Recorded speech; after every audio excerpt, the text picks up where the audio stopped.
Chapter branch account, यहां से भी मार्क्स 7 मार्क्स आएगा, मैक्सिमम चैप्टर 7 मार्क्स। कुछ चैप्टर में 14 मार्क्स क्वेश्चन देता है, फाइनल अकाउंट, सिंगल एंट्री, ये सब chapters. Okay, you know branch, branch के बारे में तो पता है ना।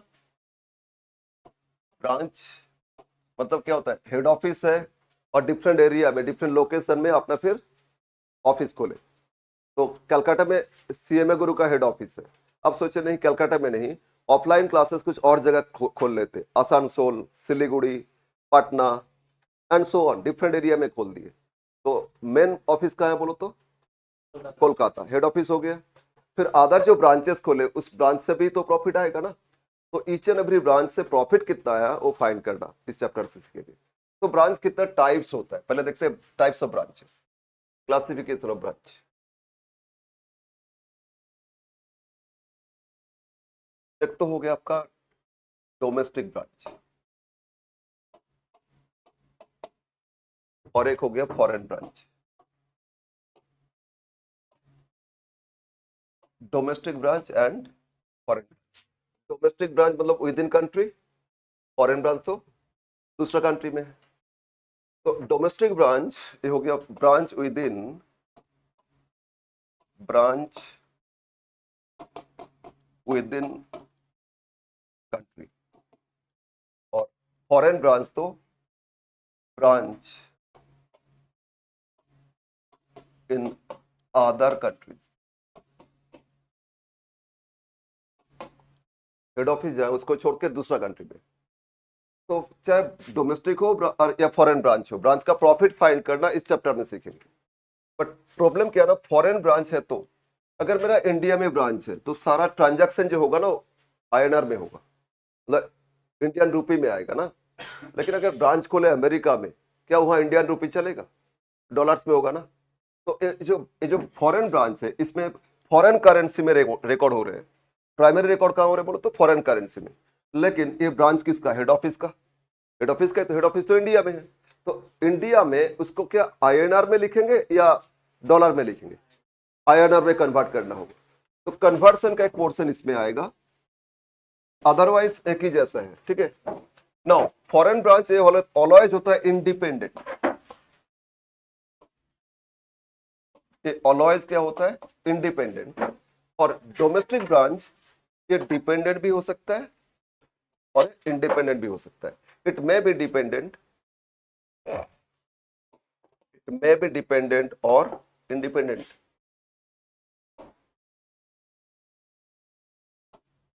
Dependent, otherwise independent. तो समझ में आया डिपेंडेंट का मतलब क्या और फिर इंडिपेंडेंट का मतलब क्या। जैसे आप अपना घर का ही लेते, घर का लेते, घर में अभी भी ग्रैंडफादर है, फिर फादर है, हम भी है, हम लोग सब अर्न करते। लेकिन किसका कंट्रोल चलता है, जैसे आपका घर में किसका कंट्रोल, मतलब किसका बात चलता है, पापा का, मम्मी का, मतलब हेड ऑफिस समझ लो। तो पापा मम्मी का ही बात चलता है ना कि ये करना वो करना, अभी पढ़ रहे तो इस टाइम पढ़ने जाना, इस टाइम ये काम करना, सब कुछ पापा मम्मी बोल देते ना। आजादी हम लोग का है क्या, नहीं है ना। एनीवे तो यही डिपेंडेंट ब्रांच होता है, टोटली हेड ऑफिस पे डिपेंड करते हैं ब्रांच। कुछ भी डिसीजन लेना है, मतलब फाइनेंशियल डिसीजन, वो सारा डिसीजन कौन लेंगे, पापा लेंगे, मतलब हेड ऑफिस लेंगे। तो अगर ऐसा कुछ ब्रांच खोला है तो उसको क्या बोलोगे, तो control and management totally whole totally from head office, तो उसको क्या बोलोगे आप, dependent branch.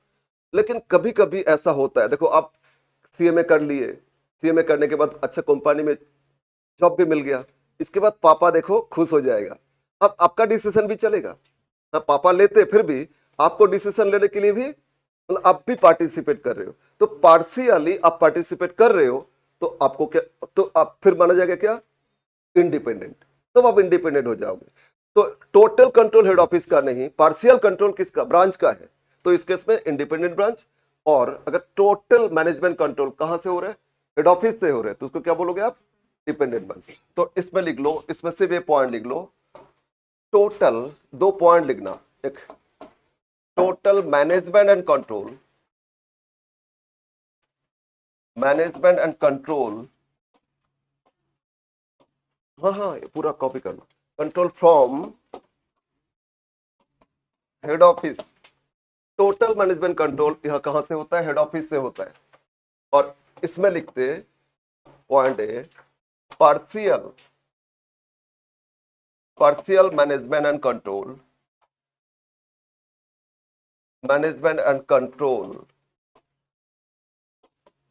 From branch. Head office तो करते लेकिन पार्शियल डिसीजन कौन लेते? ब्रांच भी लेते। करेंगे करेंगे, एक बार लिखने दो हमको, ठीक है, हम ऐसे कर देंगे, हो जाएगा। एक बार एक पॉइंट और लिखने दो फिर।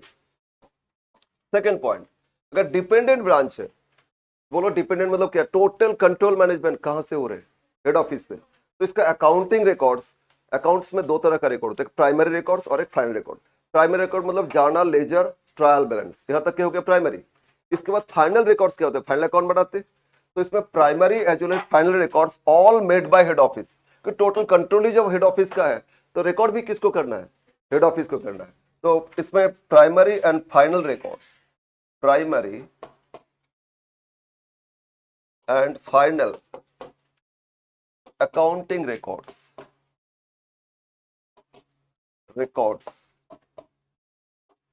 Bye head office. तो ब्रांच क्या करते? ब्रांच सारा इंफॉर्मेशन देते, मतलब प्राइमरी डाटा जिसको बोलते हैं ना, कि इतना सेल हुआ, इनवॉइस भेज दिए। आजकल तो ईमेल, आजकल इतना इजी हो गया ना, व्हाट्सएप ग्रुप कर लिए सब, सारा ब्रांच के साथ ग्रुप बना लिए, तो सारा details each and every day meal जाता है, इमीडिएट मिल जाता है। लेकिन अभी का क्या ब्रांच अकाउंट क्या अभी हुआ है? कब से हो रहा है? उस टाइम इंटरनेट भी नहीं था, तो उस टाइम कैसे होता था? प्राइमरी रिकॉर्ड्स कौन करते थे? ब्रांच करते थे। मुंबई में ब्रांच है, डेली डेली इंफॉर्मेशन लेना मुश्किल है, तो ब्रांच को ट्रांजैक्शन तो डेली कर रहे हैं ना, बाई सेल एक्सपेंसेस, तो उसका रिकॉर्ड प्राइमरी कौन करते थे? ब्रांच करते थे। तो प्राइमरी रिकॉर्ड्स ब्रांच करते थे, वो इंफॉर्मेशन भेजते किसको? हेड ऑफिस को, फिर हेड ऑफिस रिकॉर्ड करते। बट अगर डिपेंडेंट ब्रांच है, इसमें total primary as well as final records कौन करेगा? हेड ऑफिस करेगा। लेकिन अगर इंडिपेंडेंट ब्रांच है तो इस केस में क्या होता है? Primary records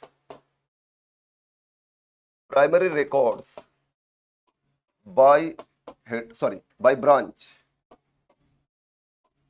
but final records by head office.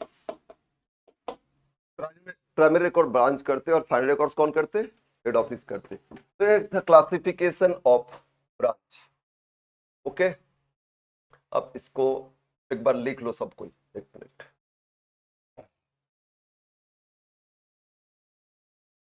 ये बोर्ड में ना प्रॉब्लम होता है, ये कभी कभी मेरा बात सुनते हैं, कभी कभी मेरा बात सुनता है नहीं। अच्छा, लिखना शुरू कर दो, यहां से लिखो, फिर हम नीचे कर देंगे। तो ब्रांच क्लासिफिकेशन बताए, एक तो डोमेस्टिक ब्रांच और दूसरा क्या हो गया आपका? Foreign branch. एक आपका डोमेस्टिक ब्रांच, दूसरा क्या? Foreign branch. डोमेस्टिक ब्रांच मतलब विद इन कंट्री है, मतलब जियोग्राफिकल लोकेशन के हिसाब से विद इन कंट्री, तो किसको, इसको क्या बोलोगे? Domestic branch. और दूसरा कंट्री में है तो इसको क्या बोलोगे आप? Foreign branch. और डोमेस्टिक ब्रांच ये डिपेंडेंट भी हो सकता है और इंडिपेंडेंट भी। तो एक दूसरा वैसे क्लासिफिकेशन, एक तो लोकेशन के हिसाब से क्लासिफिकेशन, और दूसरा मैनेजमेंट कंट्रोल कहां से हो रहे हैं, है ना, उसके हिसाब से classification. Whole control by head office है तो क्या बोलोगे? Dependent branch. Partial control by branch तो क्या बोलोगे? Independent branch. ठीक है, ओके, इतना लिख लिए तो अब फिर नीचे इसको कंप्लीट करो।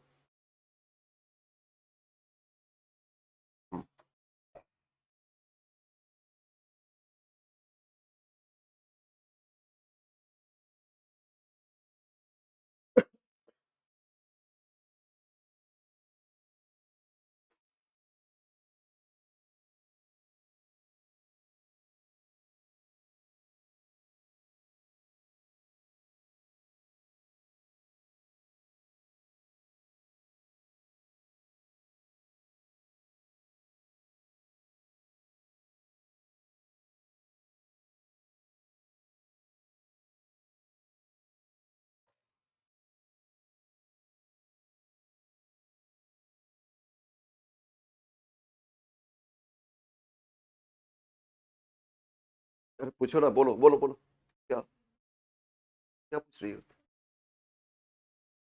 फॉरेन इंडिपेंडेंट होता है, फॉरेन ऑलवेज इंडिपेंडेंट। क्योंकि फॉरेन ब्रांच में इंडिपेंडेंट होने का रीजन बहुत सारे हैं। हम अपना कंट्री में है तो हम कंट्रोल कर सकते हैं, दूसरे कंट्री में बिजनेस करने जाओगे ना, वहां का पॉलिसी आपको ये करना पड़ेगा। जैसे इंडिया में कोई फॉरेन कंपनी आता है ना, इंडिया का रूल्स है, यहाँ का भी कोई ओनर रहेगा उसमें, उसके पास इतना % वोटिंग राइट होना चाहिए तभी वो आ सकता है। जैसे जितना भी कंपनी है ना बाहर से आता है, तो इंडियन कंपनी के साथ टाई अप करके यहाँ बिजनेस करते हैं। तो इंडियन कंपनी का जो मालिक है उनके पास मेजर शेयर रहता है 51%, और फॉरेन कंपनी वो है तो वहां का कंपनी, उनके पास 49%। कभी कभी अभी रिलीफ दिया गया कुछ केस में, अदरवाइज वो रिलीफ नहीं दिया गया, नहीं तो प्रॉब्लम करेगा ना, प्रॉब्लम कर सकता है। इसीलिए क्योंकि इंडियन कंपनीज को फिर वो लोग खा सकता है। मल्टीनेशनल कंपनी यहाँ आके एक बार उसको टोटल कंट्रोल अगर उसको दे दिए, वो कुछ भी मैनिपुलेट कर सकता है। जैसे अभी प्रॉब्लम हुआ ना, अभी तो एक्सपोर्ट इंपोर्ट लेके हो रहा था ट्रम्प के साथ, वो टैरिफ लगा रहा था, फिर वो क्या चाह रहा था, टैरिफ क्यों लगा, इसका पीछे बहुत का सारे रीजन है इंटरनल। वो चाह रहा था कि यहाँ का जो एग्रीकल्चर और डेयरी उसमें वो एंट्री करे, और उसमें एंट्री करने नहीं दी। अगर वो लोग डेयरी एग्रीकल्चर में एंट्री करेगा ना, यहाँ का खत्म हो जाएगा। और मेन तो इंडिया का मेन होता है एग्री और डेयरी बेस्ड। डेयरी में तो number 1 production all over world करते हैं इंडिया, तो वहां प्रॉब्लम हो जाएगा।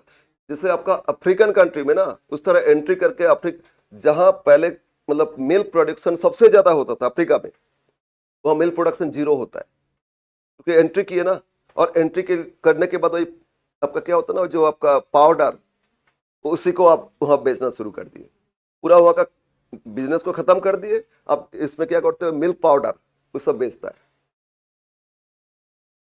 डोमिनेट करता है इस तरह। खैर अब आ जाते, तो इसमें एक हो गया आपका डोमेस्टिक कंट्री और सॉरी डोमेस्टिक और फॉरेन, समझ में आ गया ना सब सारा। ना अब हम लोग अकाउंटिंग रिकॉर्ड्स करेंगे, लिख लिए सब कुछ। पॉइंट 2 लिखो आप, accounting records.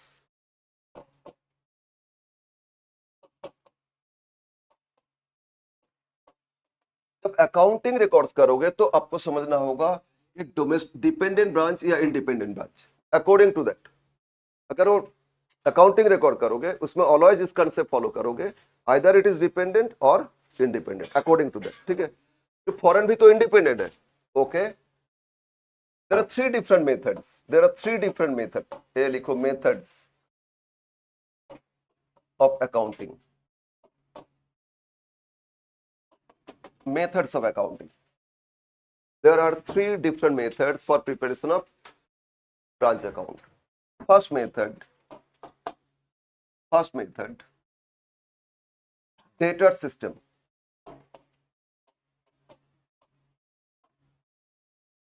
First method is debtor system, इसको और एक नाम से जानते हैं symmetrical method. Symmetrical method,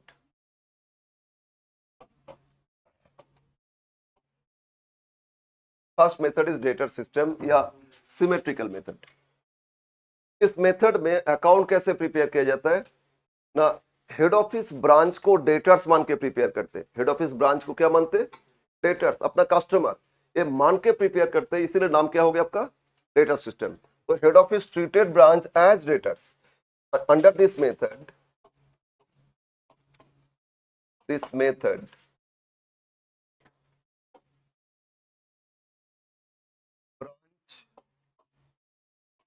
treated as debtors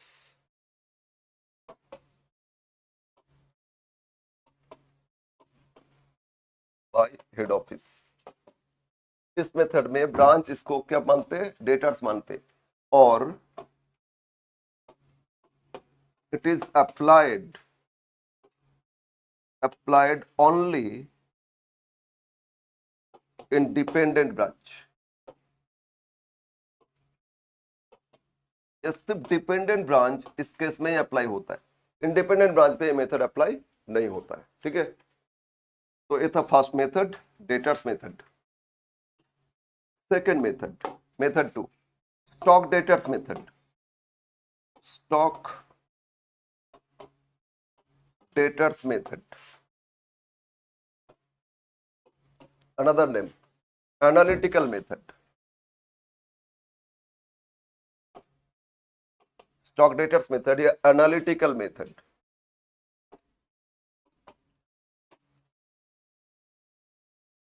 analytical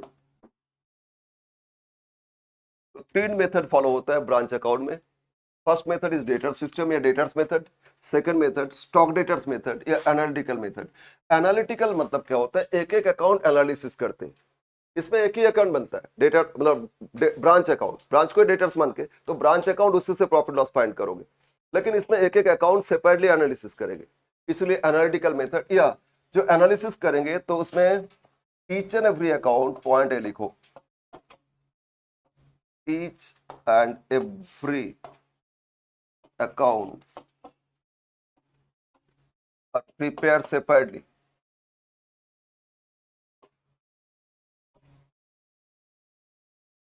Obviously relating to branch separately to analysis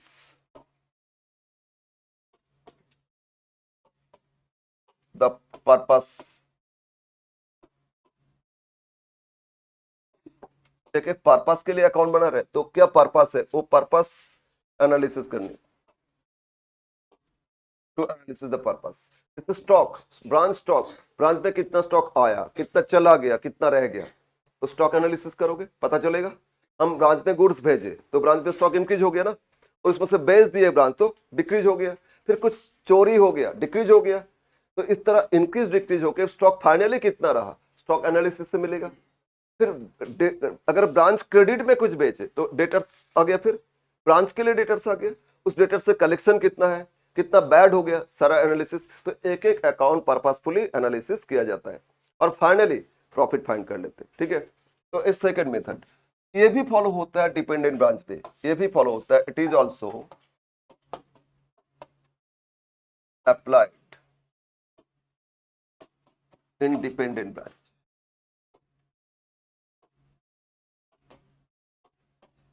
मतलब एक ही क्वेश्चन आप फर्स्ट या सेकंड कोई भी एक मेथड से फॉलो कर सकते हो अगर वो डिपेंडेंट ब्रांच है. ठीक है, सेम क्वेश्चन आपको फर्स्ट मेथड से पूछ सकता है, सेम क्वेश्चन सेकंड से भी पूछ सकता है, कोई एक मेथड से. और ये दोनों मेथड में ज्यादा क्वेश्चन देता है अब लोगों का फिलहाल, है ना.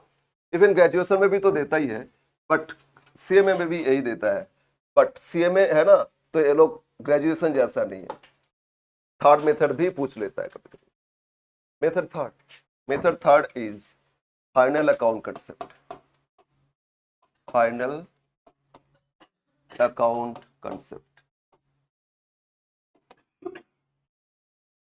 Third method is final account concept. मतलब ट्रेडिंग पीएल अकाउंट होता है ना, तो इसमें ब्रांच का ट्रेडिंग पीएल कर लो, बस उससे ब्रांच का प्रॉफिट मिल जाएगा. तो फाइनल अकाउंट कंसेप्ट. और इसमें head office prepare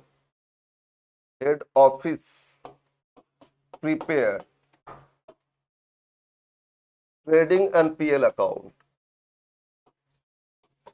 and profit and loss account to find branch profit.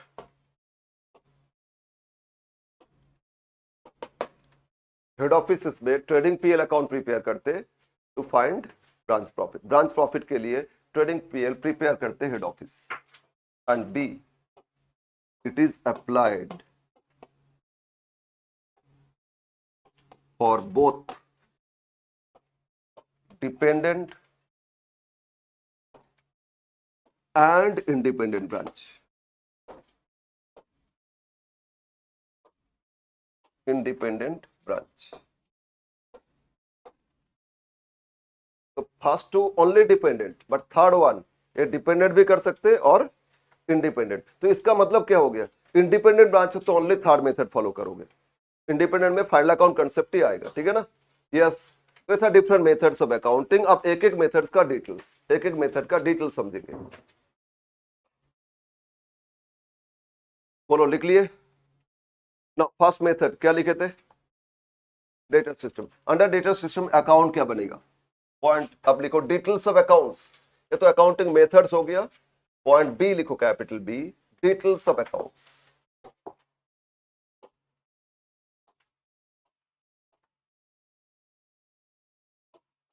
Details of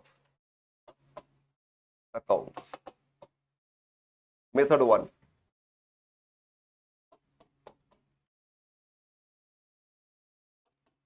method 1 का डिटेल्स।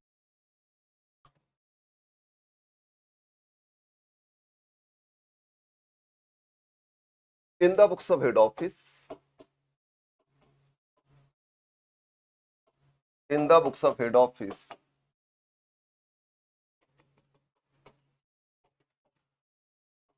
ब्रांच अकाउंट, पहले एक डॉट डॉट डॉट क्यों किए, प्लेस मेंशन करो। जैसे बाटा का देखोगे, बाटा का इंडिया में कितना सारे ब्रांच है, कलकत्ता में कितना ब्रांच है ना, प्लैनेट में है, और आपका फिर चितपुर में है, मानिकतला में है, फिर कॉलेज स्ट्रीट में है, तो इतना सारे ब्रांच सिर्फ कलकत्ता में ही है। तो ऑल ओवर वर्ल्ड बेसिस कितना ब्रांच है सोचो तो सभी ब्रांच का एक साथ थोड़ी अकाउंट करेंगे, एक एक इंडिविजुअल ब्रांच का अकाउंट करोगे। तो मान लो बाटा कर रहे हैं स्प्लैनेट ब्रांच, तो लिख लेंगे ना स्प्लैनेट ब्रांच। तो बोले सर इतना सारे ब्रांच अकाउंट बनाया जाएगा, यस बनाया जाएगा। ईच एंड एवरी ब्रांच से कितना प्रॉफिट अगर नहीं देखेंगे तो फिर प्रॉब्लम होगा। एक ब्रांच ठीक से नहीं चल रहा है, फालतू क्यों खर्चा करे, ब्रांच बंद कर दो ना, या उसको कैसे रिवाइव किया जाएगा देख लो। इसीलिए तो एक एक ब्रांच का परफॉर्मेंस दिख रहा है। तो कौन सा अब से किसी एक ब्रांच का पूछा जाएगा, उस ब्रांच का प्लेस मेंशन कर दोगे, ठीक है। Guwahati branch, Patna branch, whatever वो मेंशन करोगे, और इसमें एक ही अकाउंट बनाया जाता है, इसी अकाउंट से नेट प्रॉफिट फाइंड करोगे। हाँ कुछ मिसिंग है तो उसके लिए कुछ अकाउंट्स हम लोग करते हैं, स्टेटमेंट हम लोग कर सकते हैं, अकाउंट्स कर सकते हैं, that is memorandum account. Memorandum कहीं पे भी दिया समझ लेना वो स्टेटमेंट है, अकाउंट नहीं, बुक्स ऑफ अकाउंट्स में नहीं।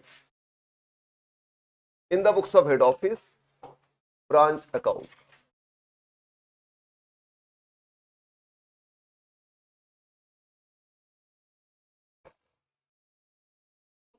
Credit and debit. एक डेट कॉलम भी कर लेना, एक डेट कॉलम भी करोगे, क्योंकि ये डेटर्स माना जा रहा है, तो ओपनिंग डेटर्स, क्लोजिंग डेटर्स ये सब लिखोगे ना। डेट पर्टिकुलर्स अमाउंट,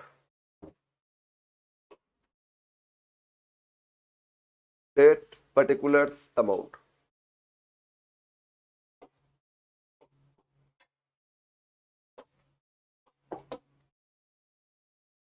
तो बोलो तो डेटर्स मतलब क्या होता है, कस्टमर है ना, तो कस्टमर मतलब होता है एसेट्स, डेबिट बैलेंस होता है ना। तो अब जितना भी ओपनिंग डेटर्स और डेबिट साइड लिख लेना, ओपनिंग डेट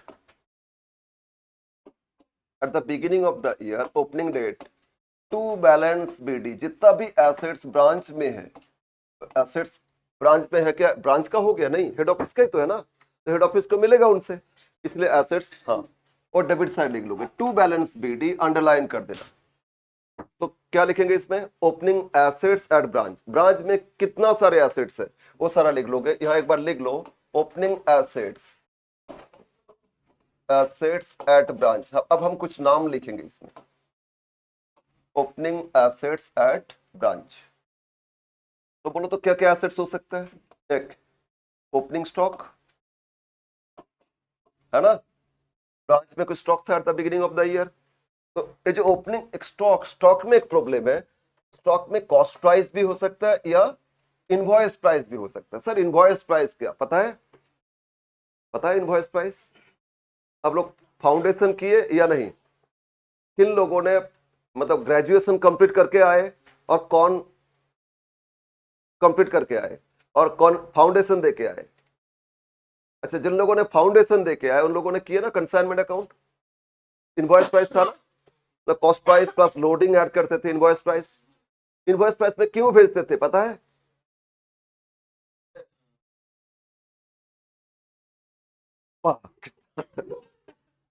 कंसाइनमेंट स्किप कर दिया था, तो एक एक करके तुम सारा स्किप कर दिया क्या? कोई बात नहीं, यहाँ ब्रांच तो हो जाना चाहिए। ओके, मतलब कॉस्ट प्राइस था 200, उसमें 50 रुपीज ऐड किए और लिख दिए 250 में, इनवॉइस प्राइस क्या हो गया 250। ये था कॉस्ट प्राइस, और ये था लोडिंग, इसको क्या बोलते थे, loading. Cost price plus loading equal to क्या हो जाता था, इनवॉइस प्राइस होता था।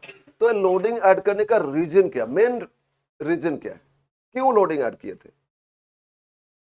भाई मेरा कॉस्ट लगा 200, अब हम 250 बोल के भेजे, गलत बात है, कॉस्ट तो 200 था, 50 एक्स्ट्रा ऐड करके भेजे, तो एक्स्ट्रा ऐड किए मतलब क्या वो मेरा प्रॉफिट हो गया? नहीं, प्रॉफिट तो नहीं, जब तक वो सेल नहीं हो रहे प्रॉफिट ही नहीं है, तो फिर ऐड क्यों किए? लॉजिक, इसमें मेन लॉजिक क्या है? जाने आने का खर्चा, उसमें ऐड करने के खर्चा तो अलग से हम शो करेंगे, उसमें ऐड कर लेके खर्चा अलग से नहीं दिखाएंगे, अलग से तो हम एक्सपेंसेस रिकॉर्ड करेंगे। इसके पीछे मेन लॉजिक है, समझो समझो, मेन लॉजिक है अपना प्रॉफिट को छुपाना। प्रॉफिट छुपाना क्यों होता है? अगर कंसाइनी को पता चल गया इसमें एमआरपी लिखा हुआ है 300 रुपया, तो बेचा जाएगा कितना में? कंसाइनी बेचेंगे 300 में। अब हम उनको बोल दिए कि कॉस्ट 200 रुपीज है, वो मेरा एजेंट है ना, कंसाइन में नजर है, अब इसमें भी करोगे तो उनको पता चल गया कॉस्ट 200 रुपीज है, और उनको बोले 300 में बेचना और 10% कमीशन देंगे, तो बोलो 300 में 10%, 30 रुपीज कंसाइनी का कमीशन हो जाएगा, होगा ना? तो कंसाइनी को यह भी पता चलेगा, अरे 200 रुपये का सामान 300 में बेचे तो 100 रुपया तो प्रॉफिट था, उसमें से 30 मेरा मिला, तो कंसाइनर को कितना मिल गया? 70 रुपीज। उसमें खर्चा 20 रुपया भी छोड़ दो तो 50 तो नेट कमाई हो रहे। तो हम सिर्फ 30 रुपीज अर्न कर रहे हैं और उन्होंने 50 अर्न कर रहे हैं। उनको जब पता चल गया, एजेंट को पता चल गया कि कंसाइनमेंट बिजनेस में अच्छा प्रॉफिट है, वो नेक्स्ट है ना एजेंसी बिजनेस खत्म कर देगा मेरे से। वो क्या करेगा ना, उसका फ्रेंड को भेजेगा, बोले जाओ गौतम का शॉप में, वहां लॉट में खरीदो, 200 रुपया बोले थे ना, 220 ऑफर करोगे, इतना ज्यादा क्वांटिटी बाई कर रहे हैं तो आराम से बेच देगा। यहां से खरीद करके लेके जाएगा कितना में? 220 में। बेचेगा कितना में? 300 में। 20 रुपया खर्चा मान दो, प्रॉफिट उनका कितना हो जाएगा? 60 रुपीज प्रॉफिट हो जाएगा। अब 30 रुपीज प्रॉफिट में कमीशन में रहेगा या 60 प्रॉफिट में जाएगा? तो एजेंसी बिजनेस खत्म, मेरा एजेंसी बिजनेस खत्म हो जाएगा। तो उनसे प्रॉफिट छुपा दो ना। हम अगर 200 को 250 लिख के भेजे, कितना ऐड किए उनको नहीं पता, नहीं पता ना, हमको तो पता है 200 है, ऐड किए थे 50, तो 250 को बोले 300 में बेचना और इसमें 10% कमीशन देंगे। वो क्या सोचेगा, 250 दाम है, 300 में बेचे, 30 रुपया तो मेरा हो गया और बाकी 20 रुपया मालिक का है ना, और 20 में उनका खर्चा है, रिस्क है, उससे अच्छा मेरा कमीशन है। ठीक है भाई, एकदम भूल से भी ये सब बिजनेस नहीं करना, मेरा कमीशन अच्छा है, बेच देंगे कमीशन लेंगे, नहीं तो कोई रिस्क नहीं है, तो वो एजेंट ही रहेगा। तो एजेंट को एजेंट रखना है और अपना बिजनेस का प्रॉफिट सीक्रेट रखना है, तो यही करना होगा। क्या करना होगा? मतलब क्या करना होगा? लोडिंग ऐड करके इनवॉइस प्राइस में भेजना है। ब्रांच में भी वही कंसेप्ट, हेड ऑफिस भेज रहे हैं ना, हेड ऑफिस प्रोडक्शन करते भेजते, कहां भेजते? ब्रांच में भेजते, और ब्रांच बेच रहे, ब्रांच में मालिक नहीं है, ब्रांच में कौन रहता है? स्टाफ रहता है, एजेंट भी नहीं, स्टाफ रहता है। स्टाफ को पता ना चले, ब्रांच मैनेजर को अगर पता चल गया कि इसका प्रोडक्शन कॉस्ट इतना होता है, तो मैनेजर है ना, वो मैनेजमेंट डिग्री पास करके आए, कुछ दिन एक्सपीरियंस लिए अच्छा कंपनी में, इसके बाद देखो खुद कंपनी खोल ली है। अगर उनको भी पता चल गया कि इसका कॉस्ट इतना होता है ना, तो फिर वो भी तो ऐसे ही करेगा ना। तो वहां भी प्रॉफिट छुपाने के लिए क्या करते हम लोग? लोडिंग ऐड करते भेजते। तो इफ वी एडेड लोडिंग, तो इनवॉइस प्राइस में भेजे, इनवॉइस प्राइस लिखोगे, और अगर लोडिंग ऐड नहीं किए कॉस्ट प्राइस, तो कॉस्ट प्राइस में लिखोगे। तो क्वेश्चन में दोनों में से कुछ भी दे सकता है। अगर इनवॉइस है तो इनवॉइस लिखोगे, कॉस्ट है तो कॉस्ट लिखोगे। सिर्फ गुड्स में हो सकता है, बाकी कुछ में नहीं। नाउ ओपनिंग स्टॉक हो गया ना, तो opening debtors, branch debtors, obviously branch कुछ क्रेडिट में बेचे थे, ब्रांच कुछ क्रेडिट में बेचे थे, तो डेटर्स था, है ना। तो एट द बिगिनिंग कितना डेटर्स, वो भी लिख लोगे। फिर ओपनिंग कैश, मतलब ब्रांच में कैश कितना है, ब्रांच में जो कैश बॉक्स है वहां कुछ कैश भी तो आएगा ना, ओपनिंग एसेट्स हो गया। Then opening fixed assets, branch में एयर कंडीशन मशीन है, फर्नीचर है ना, तो ऑफिस इक्विपमेंट है, एटसेट्रा।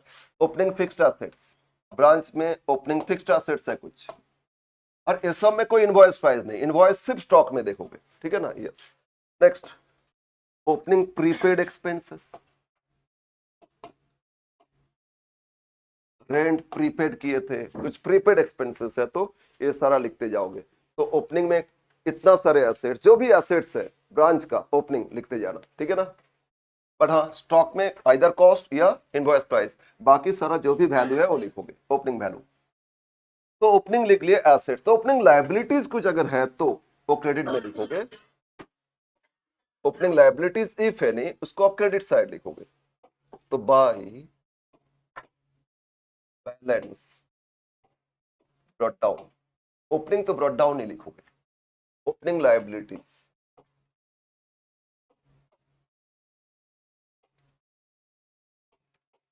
ओपनिंग लायबिलिटीज, इसमें भी एक ही आइटम्स आता है, देखो आउटस्टैंडिंग, आउटस्टैंडिंग एक्सपेंसेस, क्रेडिटर्स नहीं आता है क्योंकि हेड ऑफिस गुड्स प्रोडक्शन करते, बाई करते, भेज देते, कहां भेज देते, ब्रांच पे, तो ब्रांच तो खरीदते नहीं, और ये डिपेंडेंट ब्रांच, ब्रांच कुछ बाय नहीं कर सकते, सारा डिसीजन किसका, हेड ऑफिस का है, तो ऑब्वियस बात है ब्रांच परचेज नहीं करते तो क्रेडिटर्स आएगा ही नहीं, तो ओनली इसमें आउटस्टैंडिंग एक्सपेंसेस होते हैं, रेंट पे करना बाकी है, इलेक्ट्रिक बिल पे करना, स्टाफ को सैलरी देना बाकी है ना, तो आउटस्टैंडिंग हो सकता है लायबिलिटी, आउटस्टैंडिंग एक्सपेंसेस क्या होता है, लायबिलिटी होता है ना, तो ओपनिंग लायबिलिटी क्रेडिट में लिखोगे और ओपनिंग एसेट्स डेबिट में लिखोगे, ये ओपनिंग का काम हो गया, अब ट्रांजैक्शन ड्यूरिंग द ईयर उसके लिए करोगे, लेकिन each and every day transaction अलग से नहीं, पूरा ईयर एंड तक ट्रांजैक्शन देखेंगे, अब सारा डेट होगा क्लोजिंग डेट, बाकी सभी ट्रांजैक्शन पूरा ईयर का कितना है वो क्लोजिंग डेट में करते जाओगे, क्लोजिंग डेट यहां भी लिख देना, क्लोजिंग डेट, बाकी सारा ट्रांजैक्शन जो रिकॉर्ड करेंगे वो क्लोजिंग डेट में आएगा, आइदर डेबिट और क्रेडिट।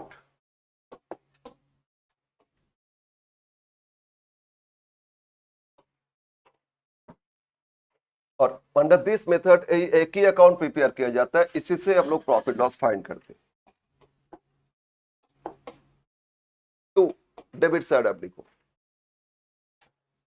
अब हेड ऑफिस गुड्स भेजे, कहां भेजे, ब्रांच को भेजे, तो ब्रांच पे सामान आया तो हेड ऑफिस भेजे, मतलब हेड ऑफिस उसको डेटर्स मानेगा, हम किसी को बेचे तो डेटर्स मानते ना, तो डेबिट साइड लिखो, to goods send to branch, to goods send to branch account,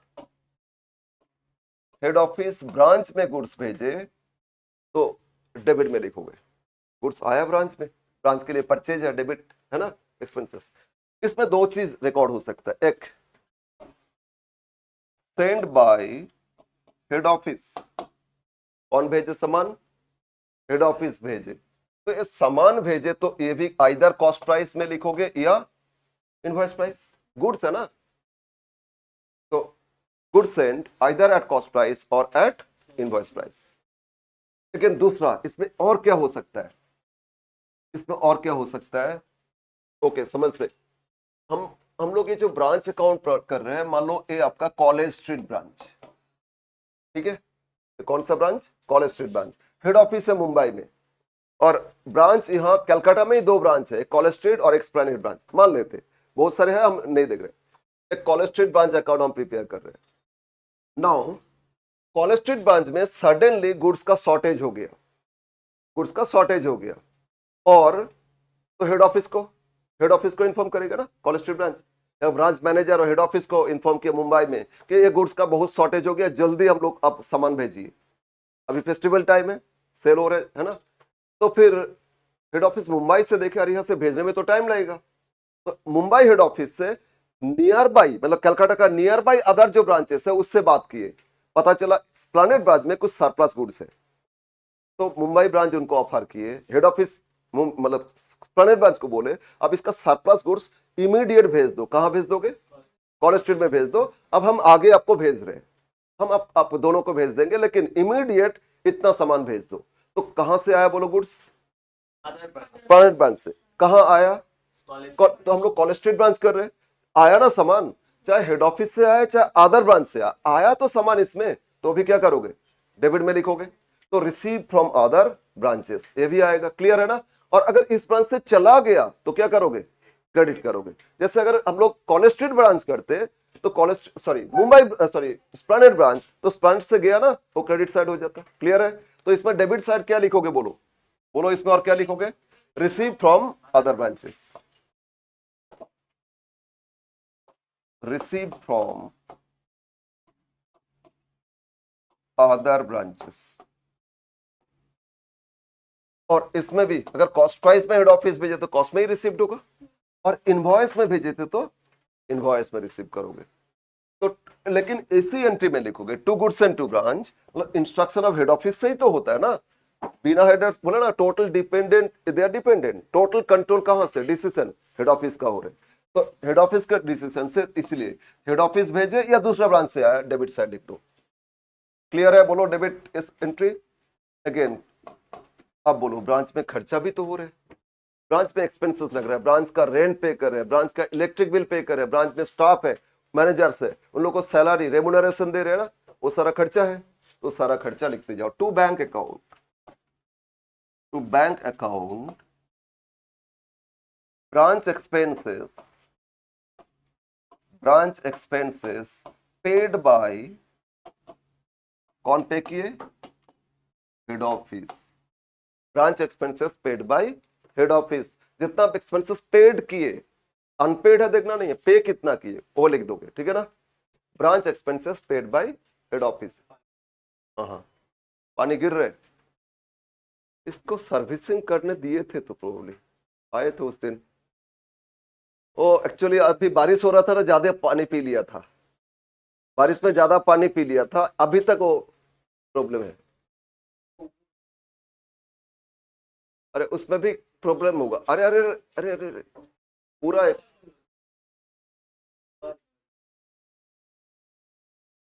तो पानी तो आएगा तो ना, पानी तो ऊपर से आ रहा है, ठीक है।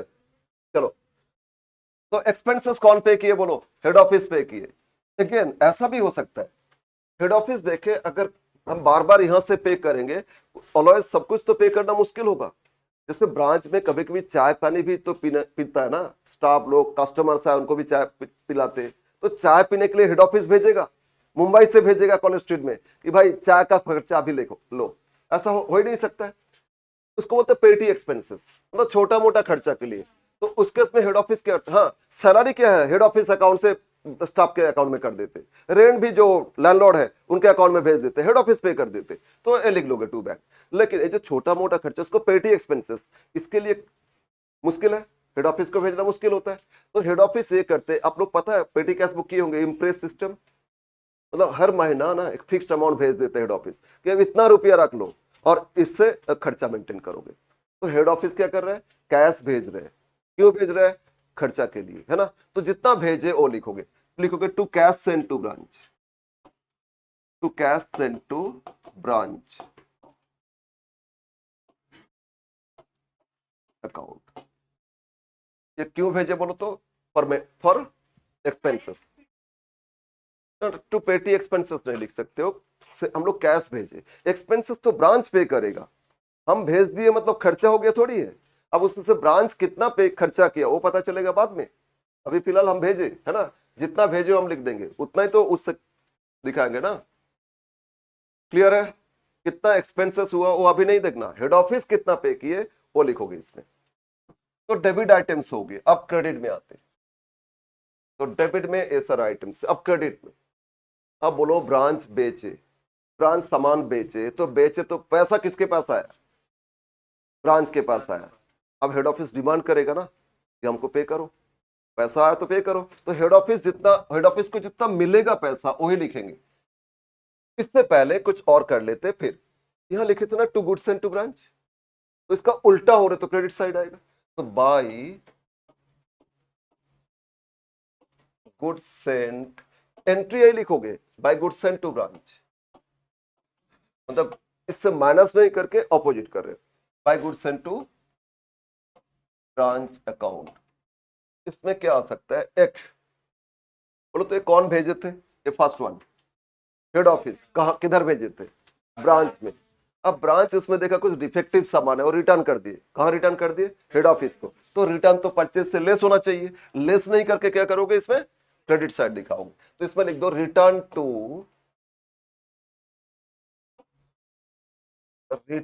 To head office. Okay, obviously either cash cost price या इनवॉइस प्राइस। एंड दूसरा, इस ब्रांच में आया था, अब इस ब्रांच से दूसरे ब्रांच में जा रहे हैं, तो भी तो क्रेडिट करोगे ना, मतलब transfer to other branches, transfer to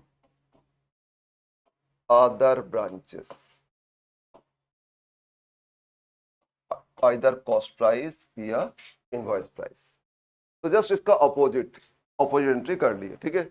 एक तो हेड ऑफिस में रिटर्न कर दिए थे, रिटर्न तो लेस नहीं करके ऑपरेट कर लोगे। इसी तरह दूसरे ब्रांच से मिला था, अब इस ब्रांच से दूसरे ब्रांच में चला गया, वो क्रेडिट साइड करोगे।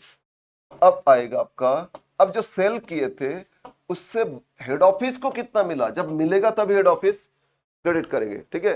ब्रांच को बेच के ब्रांच के पास पैसा रह गया तो हेड ऑफिस को तो कुछ मिला ही नहीं, जब मिलेगा उसको बोलते हैं रेमिटेंस।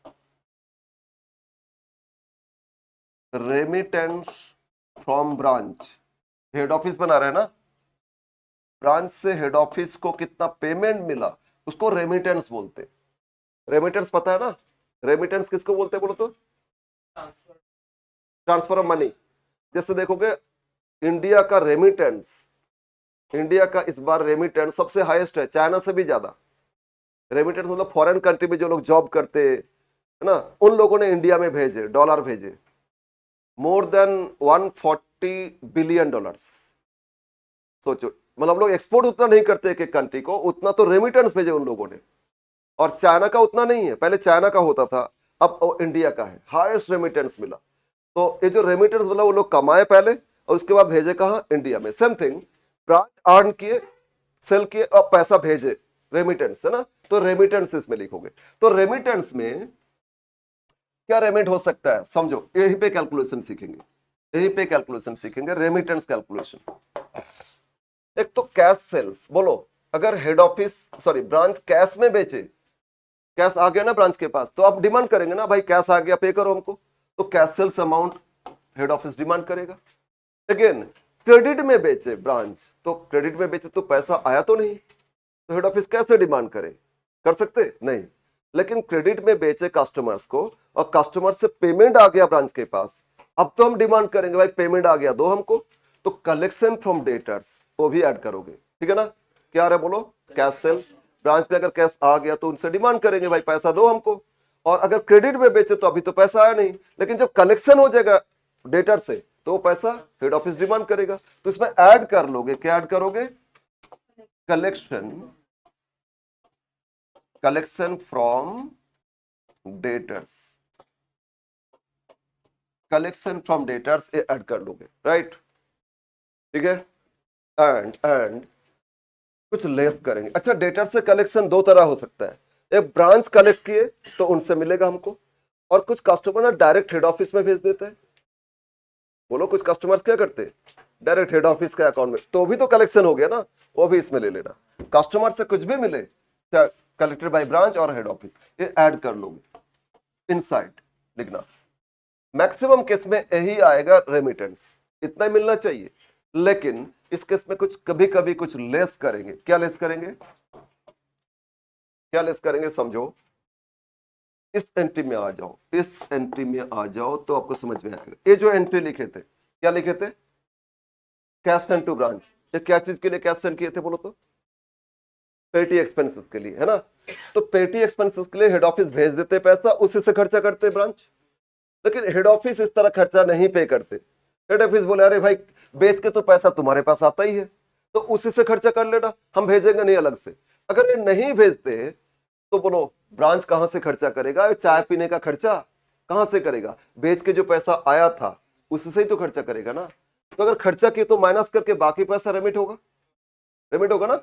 तो expenses paid by branch not send by head office, अगर हेड ऑफिस नहीं भेजे तो एक्सपेंसेस ब्रांच कहां से करेंगे, अपना पॉकेट से स्टॉप थोड़ी करेंगे, तो यहीं से पैसा काट देंगे और काट के बाकी पैसा पेमेंट करेंगे। तो इससे लेस करोगे, expenses of branch paid by branch, paid by branch mainly पेटी एक्सपेंसेस होता है, expenses of branch paid by branch, ये माइनस कर दो तो मिलेगा रेमिटेंस। कभी कभी एक दो और एडलेस होता है, बट जनरली यही फॉलो करो, ठीक है। तो क्या क्या फॉर्मूला हो गया, रेमिटेंस कैलकुलेशन कैसे करोगे, कितना कैश सेल किए थे, सेकंड क्या कलेक्शन से कितना आया डेटर से, उतना पैसा हेड ऑफिस को भेजना है। लेकिन हेड ऑफिस खर्चा के लिए पैसा नहीं भेजे थे तो खर्चा कहां से पे करेंगे, यहीं से माइनस करेंगे, बाकी पैसा हेड ऑफिस को रेमिट कर देंगे। क्लियर है बोलो। तो ये था रेमिटेंस कैलकुलेशन, हेड ऑफिस को मिल गया तो ड्यू कम कर दो। Next,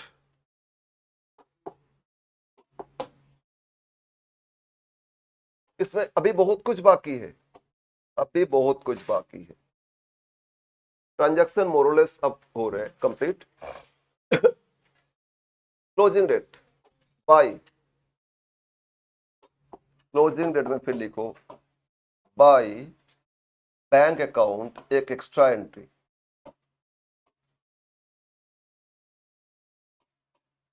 claim received against abnormal loss।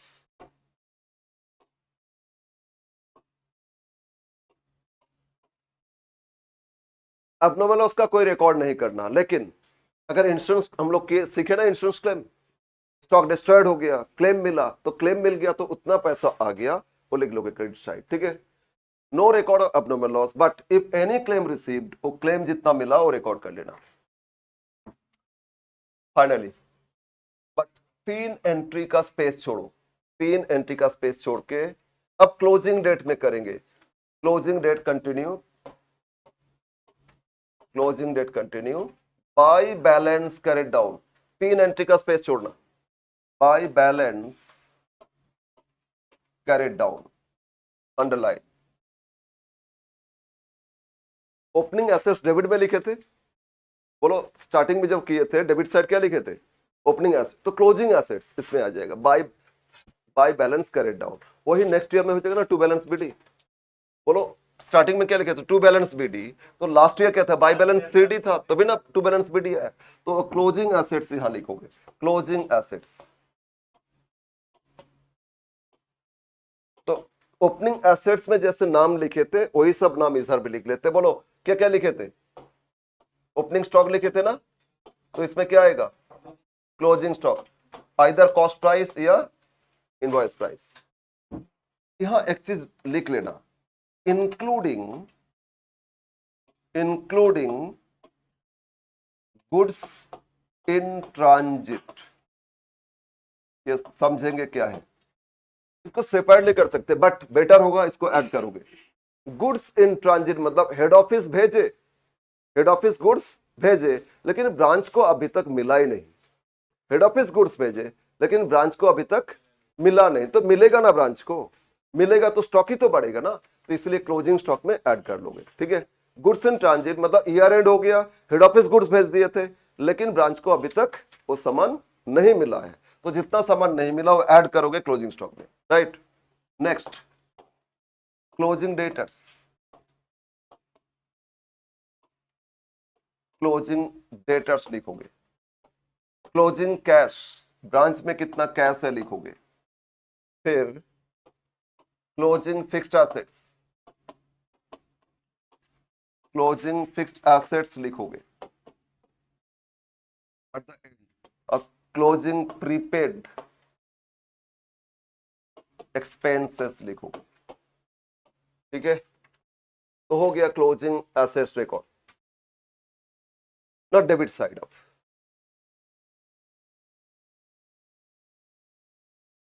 Closing ये सारा एसेट्स लिख लोगे, not debit side. Debit side भी हम लोग 1 2 3 एंट्री का स्पेस छोड़ो, स्पेस छोड़ के लिखोगे closing date, to balance carried down, to balance carried down, 3 entry का स्पेस छोड़ना, ठीक है। क्लोजिंग लायबिलिटी, क्लोजिंग लायबिलिटीज इसमें लिखना, और लायबिलिटी में एक ही होता है, आउटस्टैंडिंग एक्सपेंसेस। तो ओपनिंग था और ये आपका क्लोजिंग हो गया, ठीक है। ये सारा रिकॉर्ड हो गया। अब बस 3 एंट्री क्यों स्पेस छोड़े थे, अब हम लोग करेंगे। अब मेनली यही सब रिकॉर्ड्स करोगे, ये रिकॉर्ड हो गया, फिर बैलेंस करोगे तो प्रॉफिट लॉस मिल जाएगा, ठीक है।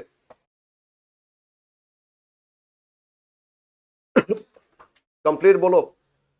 अब आ जाते, अगर ये सामान भेजे थे, एक मिनट,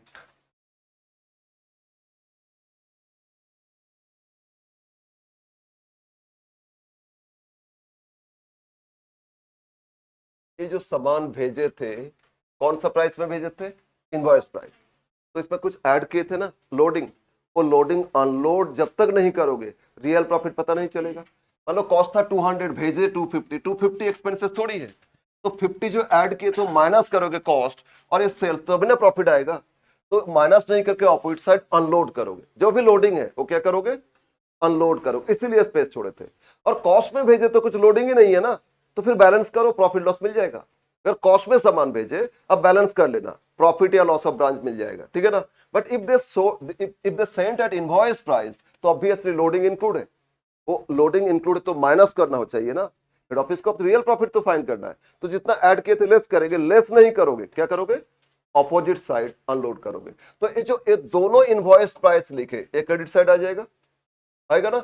इसके ऊपर भी देखो, ये जो गुड्स लिखे थे to balance BD opening stock, ये भी तो इनवॉइस प्राइस में है, इसमें भी तो प्रॉफिट इंक्लूड है ना, वो अनलोड करोगे क्रेडिट साइड।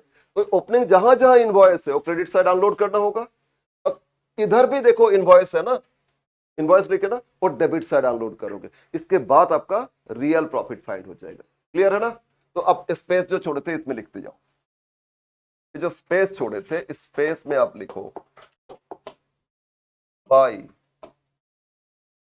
ओपनिंग स्टॉक था ना डेबिट साइड, तो लिखोगे बाय स्टॉक रिजर्व, स्टॉक है तो स्टॉक रिजर्व लिखोगे, by stock reserve account.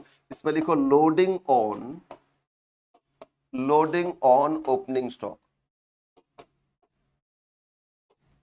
Bye stock reserve क्या लिखोगे, loading on opening stock.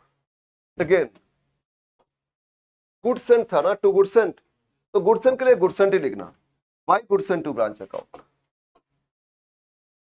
Bye goods sent to branch account.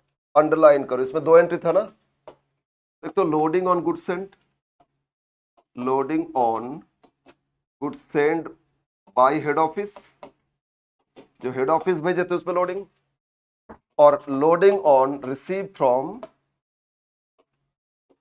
From other branches, है ना, बोलो अदर ब्रांचेस, ये लोडिंग अनलोड कर देना, ओके। और इसी तरह क्रेडिट में जहां जहां इनवॉइस है ना, वो डेबिट साइड अनलोड करोगे, सब क्लोजिंग डेट में करना। To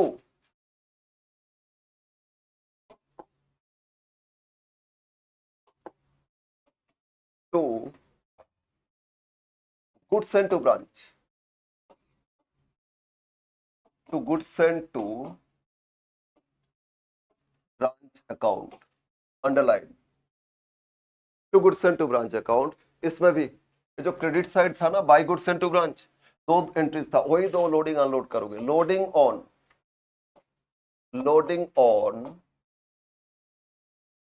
return to head office, loading on return to head office, loading on transfer to other branches, transfer to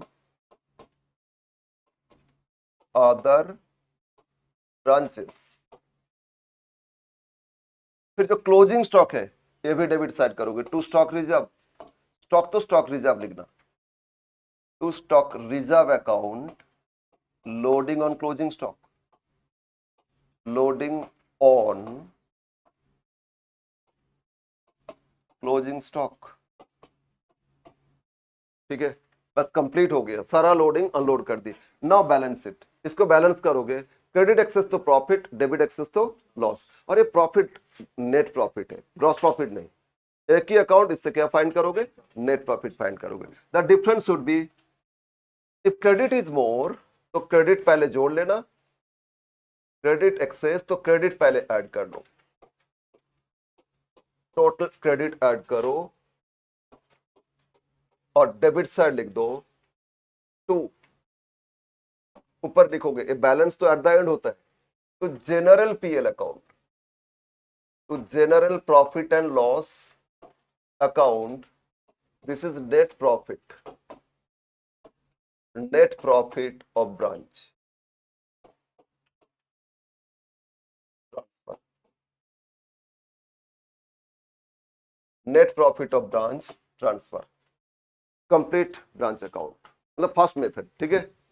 first method we should prepare branch account, और branch account से क्या find हो जाएगा, net profit find हो जाएगा। But इसमें entries, ये सारा डिटेल्स एंट्री हो गया। एक क्वेश्चन में इतना सारे नहीं देता है, बट इस सारा एंट्रीज इसमें कंप्लीट कर ली। ठीक है ना। सम नोट्स, कुछ नोट्स इसमें करेंगे। आपसे पूछेगा इस मेथड से तो एक ही अकाउंट करना होगा, बट साथ में कुछ मिसिंग रह गया, वो मिसिंग के लिए कुछ नोट्स करेंगे। ठीक है, और नोट्स आप अकाउंट फॉर्म में करो या नोट्स फॉर्म एडलेस करके करो, आपको कुछ मिसिंग फाइंड करना है तो लिखो notes.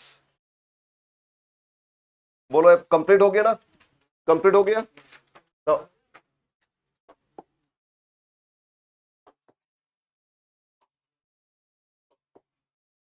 Notes, first note,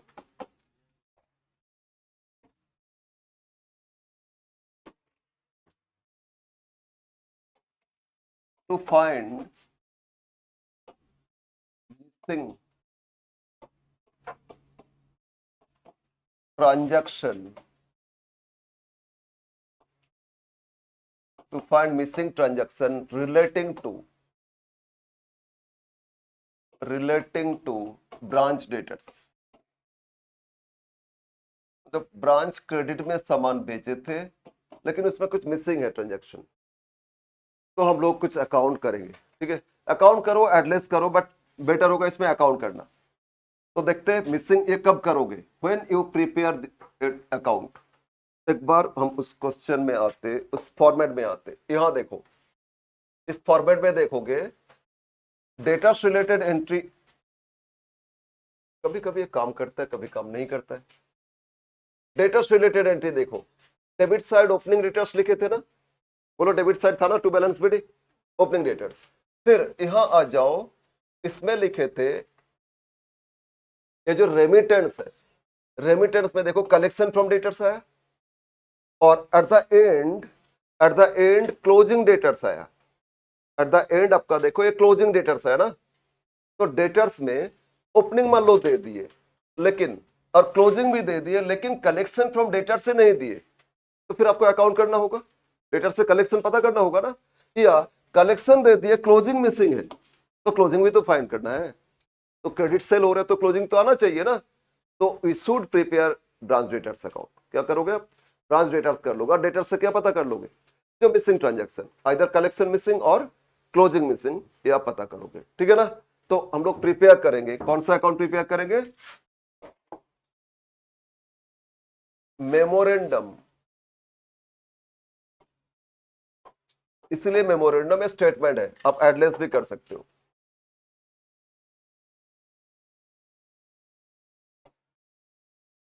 memorandum branch debtors account. तो डेटर से अगर कुछ ट्रांजैक्शन मिसिंग है तभी ये प्रिपेयर करना, डेबिट क्रेडिट, ये सारा टी फॉर्म में करो, कोई प्रॉब्लम नहीं है। मेन जो अकाउंट उसमें फॉर्मेट ठीक रखोगे, बाकी सारा नोट्स टू अकाउंट्स, वर्किंग्स क्या करोगे, टी फॉर्म में कर लोगे अगर अकाउंट कर रहे हो तो। टी फॉर्म मतलब यार ये टी, ठीक है ना, एक डेबिट और एक क्रेडिट हो गया।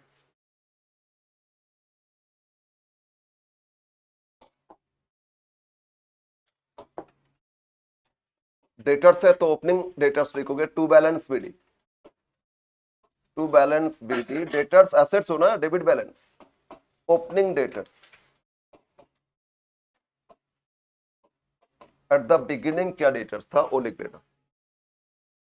नेक्स्ट, क्रेडिट सेल की है, अगर क्रेडिट सेल्स है तो बोलो तो एंट्री क्या होता है, journal entry, basic entry, branch का ये सब छोड़ो, बोलो क्रेडिट सेल की तो एंट्री क्या पास करोगे, क्या एंट्री होगा, एक बताया डेटर्स टू सेल्स, क्या बताया था,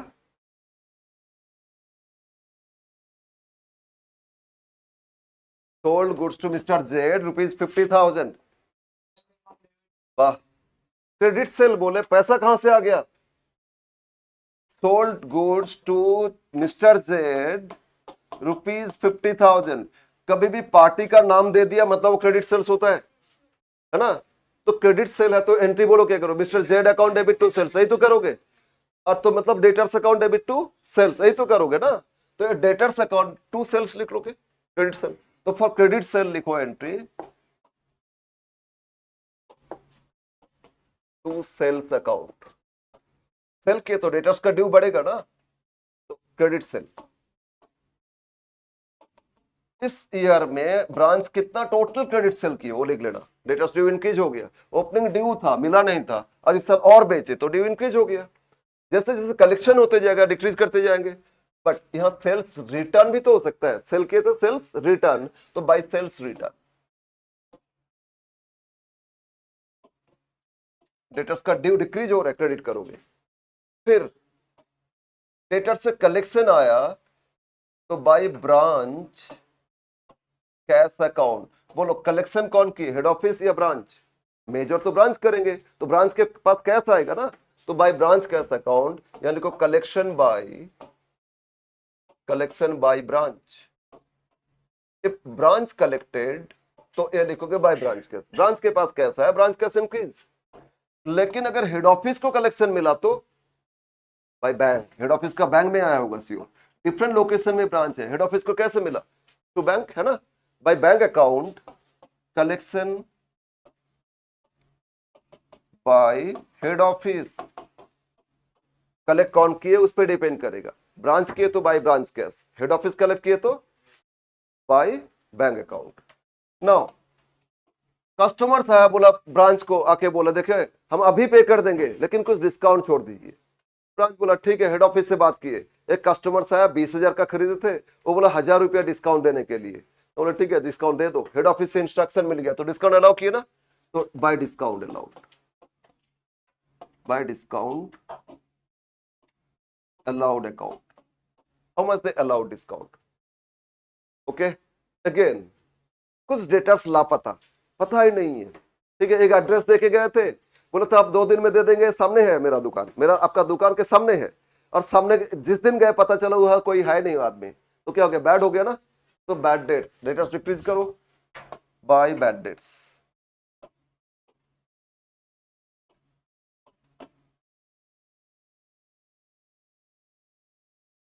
और बस इसमें ज्यादा ट्रांजैक्शन नहीं देता है, and bye balance carried down, ये आपका क्लोजिंग डेटर्स, ठीक है, कंप्लीट। इसमें कोई भी एक मिसिंग तो आप अकाउंट करोगे और अकाउंट करके पता कर लोगे, ठीक है ना। क्या मिसिंग हो सकता है, एक तो क्लोजिंग डेटर्स मिसिंग हो सकता है, दूसरा मिसिंग हो सकता है कलेक्शन कितना किए थे, थर्ड ये भी हो सकता है टोटल क्रेडिट सेल कितना किए, ये भी मिसिंग हो सकता है ना। तो any missing relating to debtors आप क्या करोगे, डेटर्स अकाउंट कर लोगे, इससे पता कर लोगे। Clear. Next account, next note, note 2,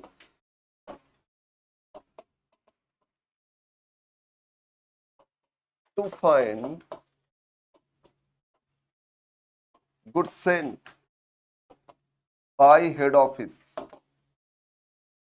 head office कितना गुड्स भेजे वही नहीं दिए आपको, तो फाइंड करोगे कैसे, ठीक है। इसमें अकाउंट नहीं करेंगे, इसमें एक इक्वेशन फॉलो करेंगे, ठीक है। डेबिट क्रेडिट इक्वल होता है ना इक्वेशन, तो इस तरह की इक्वेशन लिखेंगे, इस इक्वेशन से वो फाइंड कर लोगे।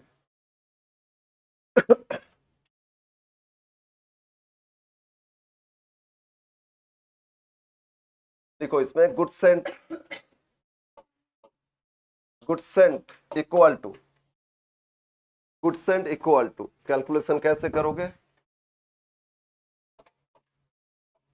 Cost of good sold, good sent equal to क्या हो जाएगा, cost of good sold plus closing stock, obviously cost, अगर कॉस्ट ले रहे तो सब में कॉस्ट लिखोगे, और इनवॉइस प्राइस तो सब में इनवॉइस करोगे। हम लोग कॉस्ट लेके कर रहे हैं, पहले cost of goods sold plus closing stock cost minus opening stock cost. इसमें कुछ रिटर्न एटसेट्रा एडजस्ट हो सकता है, बट मेनली ये फॉलो करोगे। क्या फॉर्मूला हो गया, cost of goods sold plus closing stock minus opening stock equal to goods send, okay. तो गुड्स एंड हेड ऑफिस कितना की वो पता इससे कर लोगे, right. Next note 3, to find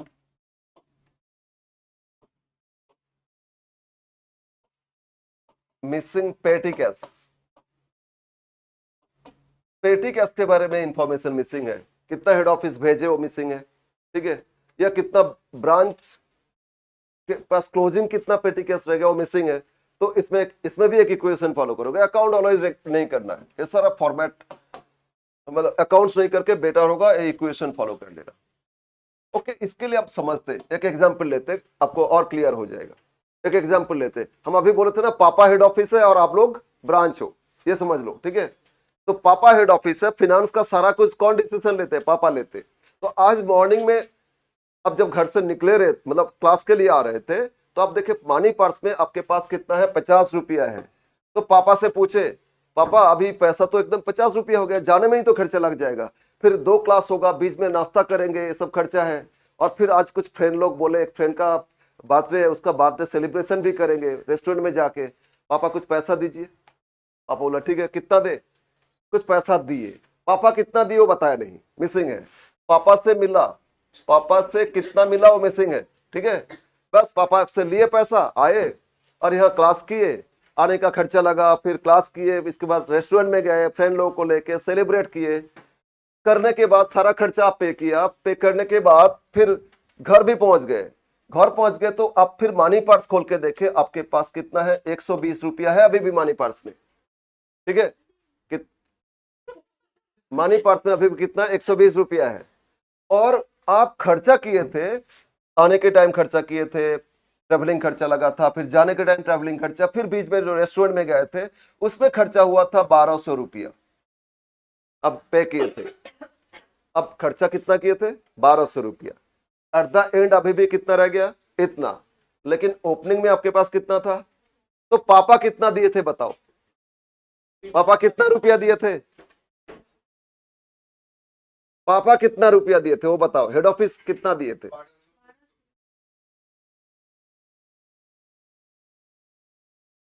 okay, तो ठीक ही बोले। अब देखते, अच्छा आप इतना रुपया खर्चा किए ना, अरे बोलो खर्चा किए थे ना, और इतना रह गया था, तो आपके पास टोटल कितना था? ये दोनों जोड़ोगे पता चल जाएगा।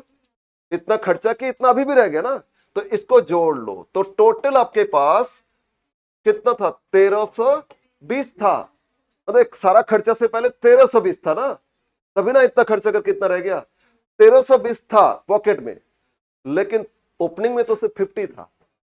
तो 50 छोड़ दो, बाकी पापा से मिला, तो 50 लेस कर दोगे तो कितना आएगा? 1270। मतलब पापा दिए थे, कितना रुपया दिए थे? 1270 रुपया दिए थे। हेड ऑफिस कितना खर्चा किए थे? 1270। तो जो कैश भेजे थे हेड ऑफिस, वही तो लिखोगे ना, to cash send to branch.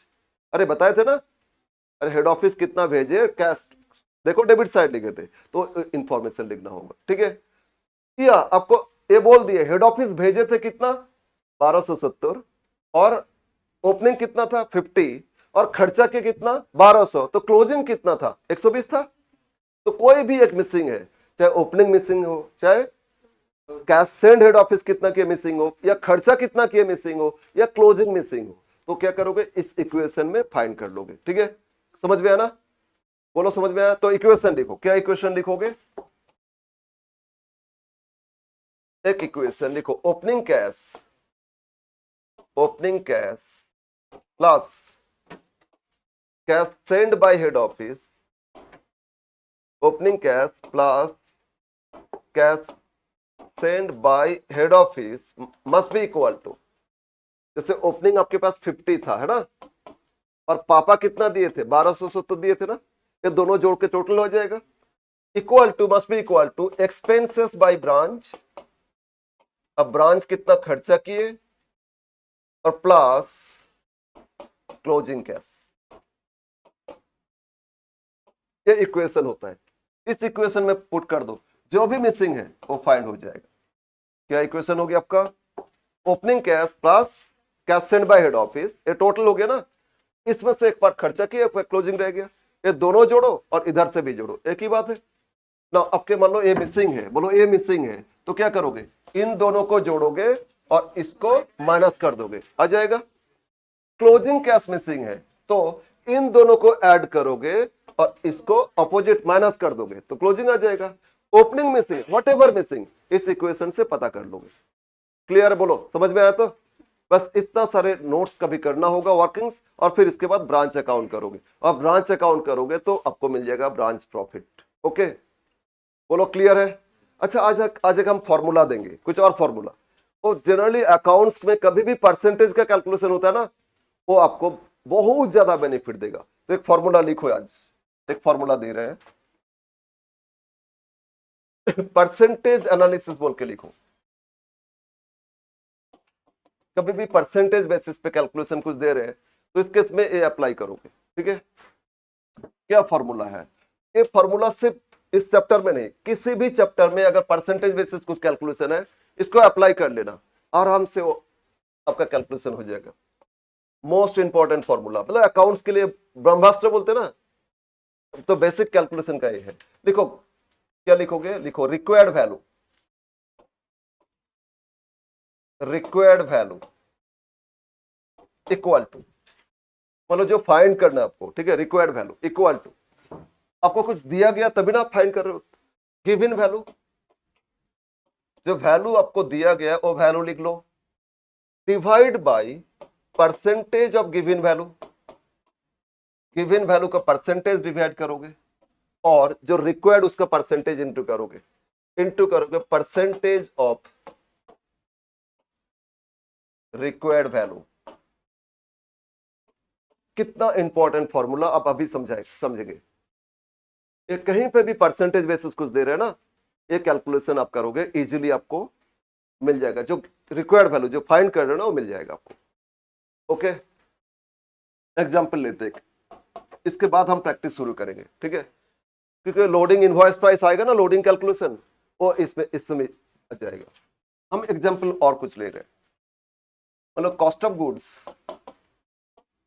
Goods ये दे दिया आपका 20,000, कॉस्ट ऑफ गुड्स कितना दिए? 20,000। Selling expenses 5% on sales, selling expenses कितना है? 5% ऑन सेल्स, और प्रॉफिट 25% ऑन सेल्स। प्रॉफिट कितना है? 25% ऑन सेल्स। अच्छा, इसको 20 एक बार कर लेते हैं, 20% ऑन सेल्स। 25 में भी प्रॉब्लम नहीं है, फ्रैक्शन आएगा इसीलिए हम थोड़ा चेंज कर दिए। ठीक है, तो फाइंड करो, फाइंड क्या करना है आपको ना, सेलिंग प्राइस, फाइंड करना सेलिंग प्राइस।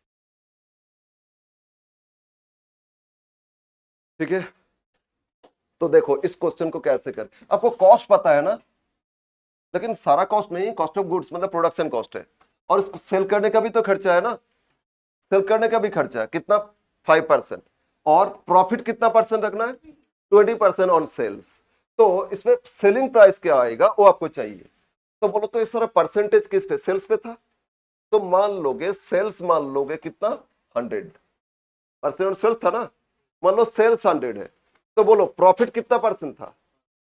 20% था ना, प्रॉफिट 20%, लेस कर दो प्रॉफिट, तो 100 पे 20% कितना होता है? 20। अगेन ये जो सेलिंग एक्सपेंसेस भी है, ये भी तो एक्सपेंसेस है ना, तो प्रॉफिट कम हो जाएगा ना, या कॉस्ट बढ़ेगा? बोलो कॉस्ट बढ़ेगा, प्रॉफिट कम हो जाएगा। नाउ लिखते सेलिंग एक्सपेंसेस कितना था? बोलो, अरे 100 पे 5% 5 था, ठीक है ना। तो अल्टीमेटली ये जो कॉस्ट है, तो अल्टीमेटली कॉस्ट कितना आ रहा है? बोलो, कॉस्ट ऑफ प्रोडक्शन 75 आएगा, कॉस्ट ऑफ प्रोडक्शन कितना आएगा? बोलो 75 आएगा ना। नाउ आ जाओ, आपको क्या दिया था? कॉस्ट ऑफ गुड्स प्रोड्यूस, या गुड्स प्रोड्यूस्ड है, तो कॉस्ट ऑफ गुड्स प्रोड्यूस कितना था? 20,000। इसका परसेंटेज कितना आया? बोलो 75, मतलब दिस इज 75%। तो आपको सेल्स चाहिए ना, तो सेल्स कितना? 100% कर लो, मिल जाएगा। समझ में आया? या आपको सिर्फ प्रॉफिट चाहिए, तो बोलो ये 20,000 कितना परसेंट है? 75%। इंटू प्रॉफिट कितना? 20, इंटू 20 करो, प्रॉफिट मिल जाएगा। ठीक है, जो फाइंड करोगे वो मिल जाएगा आपको। क्लियर है? आपको सेलिंग एक्सपेंसेस चाहिए, तो ये कितना परसेंट है बोलो? ये जो गिवन 75%, तो आपको सेलिंग एक्सपेंसेस क्या? 5%। तो डिवाइड बाय 75 इंटू क्या करोगे? 5। जो फाइंड करना उसका परसेंटेज इंटू करना, जो गिवन वैल्यू उसी का परसेंटेज क्या करोगे? डिवाइड करोगे, तो आपको जो भी मिसिंग फाइंड करना वो फाइंड हो जाएगा। आया समझ में? इस तरह कुछ। तो बोलो इसमें देखो सेलिंग प्राइस फ्रैक्शन में आएगा, सेलिंग प्राइस इक्वल टू 20,000, ये तो कॉस्ट था ना, बोलो, तो इसका परसेंटेज क्या है? 75, और हम लोग को सेल्स तो 100 चाहिए, तो डिवाइड बाय 75 इंटू 100, 4/3 हो गया ना, 26,666.666। ठीक है, ये हो जाएगा आपका सेलिंग प्राइस। कैलकुलेशन इस तरह करोगे। ओके, अब हम आते हैं दूसरा एग्जांपल, फिर हम लोग इस चैप्टर को शुरू करेंगे। Example 2, good sent at invoice price ₹50,000। Good sent invoice price कितना है? 50,000, और लोडिंग चार्ज किए थे कितना? 25% ऑन कॉस्ट। लोडिंग कितना चार्ज किए थे? बोलो, 25% ऑन कॉस्ट। अब यहां करेंगे calculation, find loading on good sent, find loading on good sent, क्योंकि लोडिंग अनलोड करोगे ना इस क्वेश्चन में, ये सब में, तो लोडिंग कितना है वो फाइंड करना है। बोलो, ये जो प्राइस दिए, ये कौन सा प्राइस दिए आपको? इनवॉइस प्राइस दिए ना, तो आपको आईपी दे दिए, और ये लोडिंग परसेंटेज कितना दिए? बट ये कॉस्ट पे दिए, इनवॉइस पे नहीं। लोडिंग परसेंटेज किस पे दिए? ऑलवेज इसको ध्यान देना, 25% कॉस्ट। तो सॉल्यूशन कैसे करोगे? अगर कॉस्ट है 100, तो लोडिंग कितना हो जाएगा? 25% कॉस्ट है ना, तो अगर कॉस्ट प्राइस 100 है तो लोडिंग क्या आएगा? 25। तो बोलो तो इनवॉइस प्राइस क्या हो जाएगा? लोडिंग जोड़ते इनवॉइस आता है, तो इनवॉइस का परसेंटेज मिल गया ना, कितना परसेंट आया बोलो? 125%। बस अब एनालिसिस करो। अच्छा, आपको जो दिया था ये गिवन वैल्यू, ये इनवॉइस प्राइस या कॉस्ट प्राइस? इनवॉइस वैल्यू है ना, जो given value, this is invoice value. तो फॉर्मूला क्या लिखे थे? गिवन वैल्यू, और हम लोग को फाइंड क्या करना है? अच्छा, गुड सेंट, तो लोडिंग इक्वल टू लोडिंग, ये फाइंड करना है ना। बट आपको जो वैल्यू दिए थे, कौन सा वैल्यू दिए थे? 50,000। 50,000 ये आपका इनवॉइस प्राइस है ना, बोलो 50 क्या है? इनवॉइस प्राइस या कॉस्ट है? इनवॉइस। तो इनवॉइस का परसेंटेज कितना? वो क्या करोगे आप? डिवाइड करोगे। ठीक है, और हम लोग फाइंड क्या कर रहे हैं? लोडिंग। तो लोडिंग का परसेंटेज क्या? 25 इंटू करोगे, मिल जाएगा लोडिंग। ठीक है, कितना आ गया? 10,000 आ गया ना, तो लोडिंग कितना था बोलो? 10,000। समझ में आया? और अब से अगर पूछता कॉस्ट फाइंड करो, बोलो कॉस्ट फाइंड करो, तो क्या करते? इनवॉइस से 50,000, इनवॉइस का परसेंटेज तो आप डिवाइड करोगे, और कॉस्ट का परसेंटेज क्या था? देखो कॉस्ट का परसेंटेज 100 था ना, इंटू करो, देखो 40 आ जाएगा। तो जो फाइंड करना है बस ये फॉर्मूला अप्लाई करना। अरे नहीं, क्या बोले थे? लोडिंग दिया था 25% ऑन कॉस्ट, तो कॉस्ट 100 है, परसेंटेज ऑन कॉस्ट है ना, कॉस्ट 100, तो लोडिंग क्या? 25। जैसे कि सर वो तो सेलिंग प्राइस पे बोला था, तो सेल्स 100 लेके गए थे ना, और सेल्स से प्रॉफिट माइनस करते हैं, और लोडिंग में कॉस्ट के साथ लोडिंग ऐड करते, तभी ना इनवॉइस आता है। अच्छा, अगर देता लोडिंग 25% ऑन इनवॉइस, तो इनवॉइस को 100 मानते, लोडिंग 25 होता, कॉस्ट 75 हो जाता। परसेंटेज किस पे है? लोडिंग ऑन कॉस्ट या लोडिंग, उसको 100 मानोगे ऑलरेडी। ठीक है, उसी पे तो परसेंटेज करोगे, तो जिस पे परसेंटेज उसको 100 मान के करोगे। क्लियर है? तो ए बेसिस पे कैलकुलेशन करना, बहुत सारे कैलकुलेशन हो जाएगा। अब स्टडी मेट से क्वेश्चन सॉल्व करेंगे, क्वेश्चन फ्रॉम स्टडी मेट।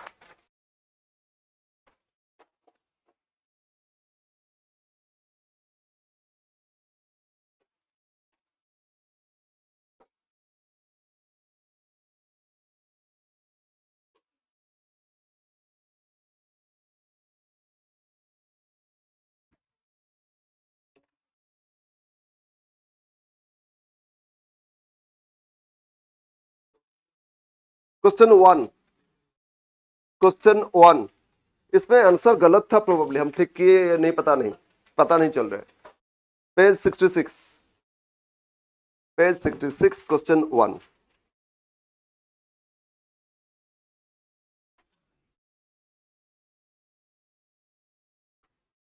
यह सबको मिल गया, सबके पास है ना स्टडी मैट?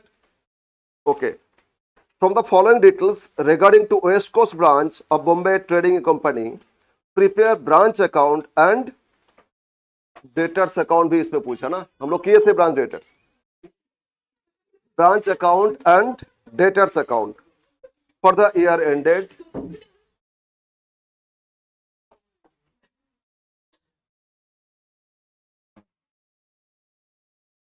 अच्छा है, बचपन याद ना अच्छा है। क्वेश्चन 1 हम 5 लिख रहे हैं।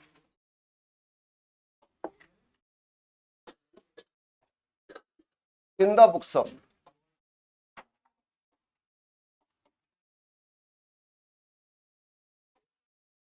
Books of west coast branch of Bombay trading company, Bombay trading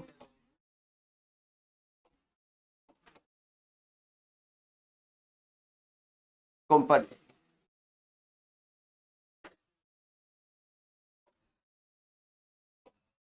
branch account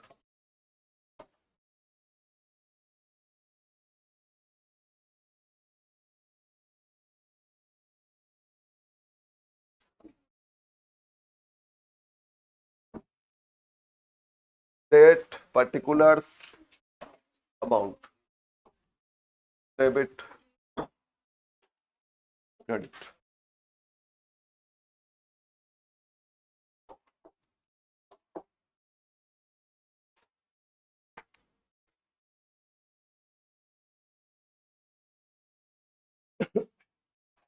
इसमें लेकिन इनवॉइस प्राइस नहीं दिए सर, पता कैसे चलेगा? क्वेश्चन में बोल देगा हेड ऑफिस भेजे एट इतना % लोडिंग ऐड करके भेजे, ठीक है? तो उस केस में हम लोग लोडिंग फाइंड करेंगे, अदरवाइज कॉस्ट प्राइस में है, कॉस्ट प्राइस तो कुछ लोडिंग अनलोड नहीं करना है, ठीक है? यस। अब पढ़ो, ओपनिंग में क्या क्या दिया था? Stock on 1 January opening stock हो गया ना, फिर stock on December closing stock हो गया, फिर डेटर्स 1 जनवरी ओपनिंग डेटर्स और डेटर्स क्लोजिंग। तो ओपनिंग में क्या क्या था बोलो? ओपनिंग स्टॉक था, ओपनिंग डेटर्स था, तो डेबिट साइड लिखो। और ओपनिंग डेट क्या? 1 जनवरी 1/1/2024 टू बैलेंस ब्रॉट डाउन। बताओ इसमें स्टॉक कितना दिए? 12,000 है ना? और डेटर्स ओपनिंग कितना दिए? ओपनिंग डेटर्स है 10,000, opening stock and opening debtors, right? Opening cash etcetera है ही नहीं, तो फिर क्रेडिट साइड लिख लेते 31 दिसंबर 2024। बस 2-3 एंट्री का स्पेस छोड़ो, लोडिंग अनलोड नहीं करना, ज्यादा स्पेस नहीं लगेगा। Bye balance carried down, closing stock कितना दिए फिर? 9,600। और क्लोजिंग डेटर्स भी तो दे दिए थे 11,000। तो ओपनिंग एसेट्स क्लोजिंग एसेट्स लिख लिए, ठीक है? अब ट्रांजैक्शन पढ़ो, शुरू से अब ट्रांजैक्शन पढ़ो। गुड्स एंड दिए ना ड्यूरिंग द ईयर, तो ईयर एंड में लिखोगे, बाकी सब ईयर एंड। 31 दिसंबर 24 to goods and to branch, send to branch account, send by head office, है ना? कितना का गुड्स भेजे? 42,000 गुड्स भेजे, रिकॉर्ड हो गए अभी।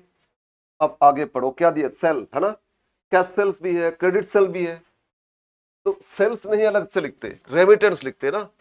बट उससे पहले देखो रिटर्न टू हेड ऑफिस भी तो दिए, तो गुड सेंड किए थे, रिटर्न लेस नहीं करके अवॉइड करोगे, तो क्रेडिट साइड लिखो सारा क्लोजिंग डेट 31 दिसंबर 24 by good send to branch.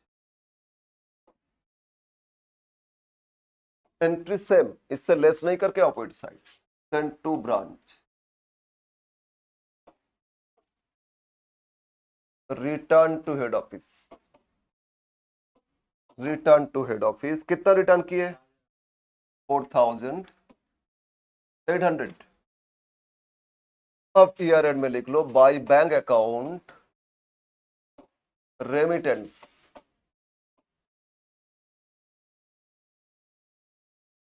Head office को कितना रेमिट किए, रेमिटेंस अंडरलाइन करो। बोलो रेमिटेंस में क्या क्या लिखे थे? कैश सेल्स, और ऐड क्या किए थे?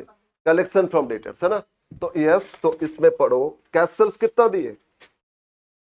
कैश सेल्स इज 25,800, इनसाइड लिखना कैश सेल्स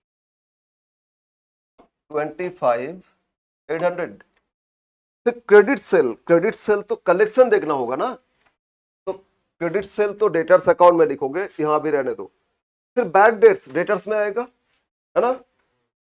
फिर रिटर्न फ्रॉम कस्टमर, ये भी सेल्स रिटर्न हो गया डेटर्स अकाउंट, लेकिन कलेक्शन तो दिया ही नहीं, मिसिंग है ना? तो डेटर से पता करेंगे, यहां तो लिख लेते collection from debtors, collection from debtors, और ये मिसिंग है तो नोट 1, वही डेटर्स अकाउंट पूछा गया ना, उससे पता करोगे और आउट ऑफ कॉलम लिख लोगे, नोट 1 लिख के छोड़ दो, ठीक है? Again return customer, bad debt से सब डेटर्स अकाउंट में लिखना। अब एक्सपेंसेस बोलो, कौन पे किया? Head office, debit side to bank, है ना? हेड ऑफिस एक्सपेंसेस पे किए, और कुछ नहीं बता तो भी समझ लेना हेड ऑफिस पे किए, है ना? अगर मेंशन किया स्पेसिफिकली कि ब्रांच पे किए तो फिर यहां से लेस करते, हेड ऑफिस पे किए तो यहां लिख देना टू बैंक। कितना पे किए बोलो? सैलरी एंड वेजेस पे किए, सैलरी एंड वेजेस कितना पे किए? 8,400। रेंट पे किए, सर इसमें ब्रैकेट में कुछ डेट है, लेकिन अभी पे कितना किया लिखो, कितना पे किए बोलो, अभी कितना पे किए वो लिख लेना, 5250। बाद में देखेंगे प्रीपेड है या आउटस्टैंडिंग है, ठीक है? अभी फिलहाल नहीं देखना है। फिर सन्ड्री एक्सपेंसेस भी है, सन्ड्री एक्सपेंसेस भी, कितना सन्ड्री एक्सपेंसेस पे किए? 3,600। अभी पेमेंट लिखते जाओ। अब आगे दो लॉस दे रहे, एक तो नॉर्मल लॉस और एक एबनॉर्मल लॉस, लेकिन कुछ क्लेम मिला क्या? नहीं मिला, इसका रिकॉर्ड नहीं करोगे। नॉर्मल लॉस का कोई रिकॉर्ड नहीं करोगे, एबनॉर्मल लॉस का भी रिकॉर्ड नहीं करोगे। बोले तो ना सिर्फ क्लेम रिसीव किए तो वो रिकॉर्ड करना। सर क्यों? हम लोग एबनॉर्मल लॉस तो रिकॉर्ड करना चाहिए। नहीं, इसमें तो नेट प्रॉफिट फाइंड करते, यहाँ बाई एबनॉर्मल लॉस दिखाओगे अगर ट्रेडिंग में, फिर पीएल में 2 एबनॉर्मल लॉस दिखाओगे ना, क्लेम मिला नहीं, तो एक बार क्रेडिट एक बार डेबिट तो कैंसिल, नेट प्रॉफिट में कोई इम्पैक्ट नहीं आएगा। हम लोग इसमें नेट प्रॉफिट फाइंड कर रहे हैं, इसलिए इफ एनी क्लेम रिसीव तभी करोगे, नहीं रिसीव किया तो इग्नोर करोगे। कंप्लीट हो गया आपका। तो मिसिंग क्या बोलो? कलेक्शन मिसिंग है ना? ओके, तो नोट 1 हो गया, इसको बैलेंस करेंगे प्रॉफिट मिल जाएगा। नोट 1 डेटर्स अकाउंट कर लेते, ब्रांच डेटर्स। अब मेमोरेंडम डेटर्स लिखो या ओनली ब्रांच डेटर्स अकाउंट लिखो, एक ही बात है, आपका नोट्स है, वर्किंग्स है।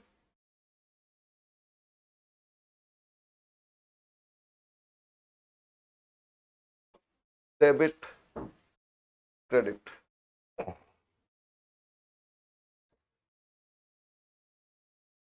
ओपनिंग डेटर्स लिख दो debit side to balance brought down. बताओ डेटर्स कितना दिया ओपनिंग? 10,000, और क्लोजिंग भी तो दे दिए, तो क्रेडिट साइड थोड़ा स्पेस छोड़ के लिख दो by balance carried down, it's 11,500। हाँ, अब क्रेडिट सेल लिखोगे ना, debtors to sales account credit sales, credit sale से 36,000। Okay, no. अब बोलो डेटर्स रिलेटेड क्या दिए ट्रांजैक्शन? एक तो दिए बैड डेट्स हो गया ना, तो बैड हो गया तो by bad debts, by bad debts account, कितना का बैड हो गया? 600 बैड। फिर डिस्काउंट कस्टमर को अलाउ कर दी, by discount allowed, by discount allowed account, दे अलाउड डिस्काउंट 310। और फिर return from customer by sales return, customer से रिटर्न है ना, sales return, return from customer, कितना कस्टमर से रिटर्न है? 3000। ओके, बस यही तो डेटर्स रिलेटेड ट्रांजैक्शन है। तो बाकी पैसा गया कहां? 36 बेचे, पहले ड्यू था 10, तो टोटल 46 आ रहा है ना। तो इसमें से ऑब्वियसली रिमेनिंग क्या? कलेक्शन है। तो by branch cash, by branch cash account, collection from debtors, collection from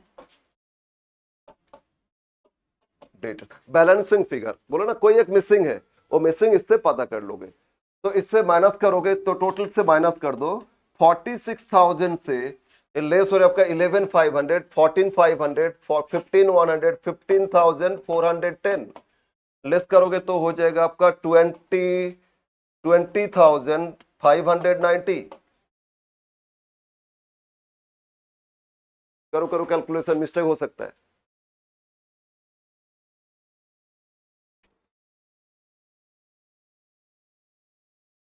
thirty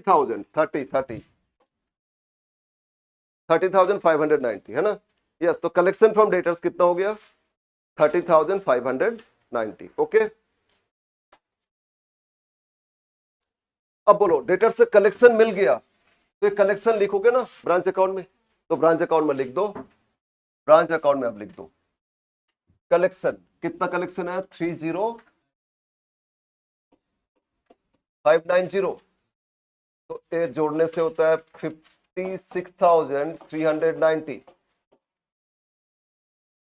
56,390। Okay, अब ये सारा क्रेडिट जोड़ो, डेबिट माइनस करो, प्रॉफिट आ जाएगा।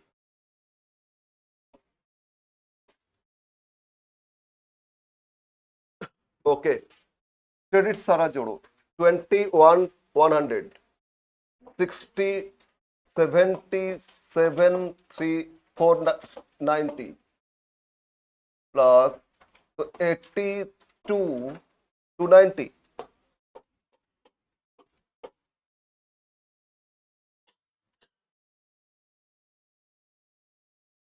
कितना रे बोलो टोटल? कितना है? 77,290।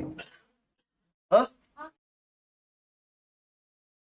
11, 9, ये 9,600 है ना, ये 4,800 ऐड किए, कितना रहा था? 77,290।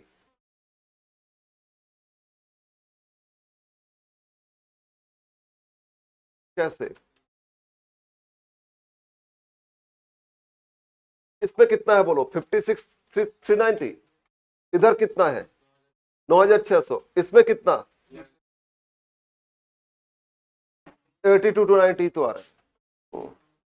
ठीक है, टोटल 82,290 आएगा। ओके, हमको भी कंफ्यूज कर देता है तुम लोग। बैलेंस करो, कितना? ये 9,600 है, इसीलिए मिस्टेक हो रहा है। ओ अच्छा, इसको 9 कर लो ना, चलो 9 कर देते। ये था 9,600,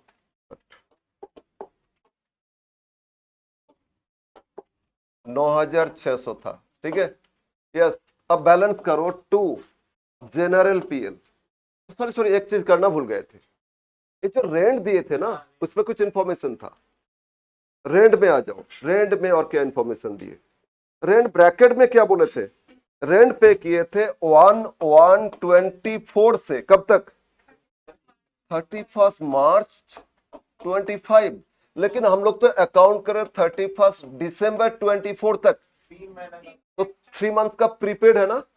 तो प्रीपेड क्या होता है? एसेट्स होता है, तो क्लोजिंग एसेट्स हो जाएगा। क्लोजिंग प्रीपेड मतलब यहां से माइनस नहीं करोगे, क्लोजिंग एसेट्स है ना प्रीपेड, तो इसमें दिखा दोगे, लिखो प्रीपेड रेंट,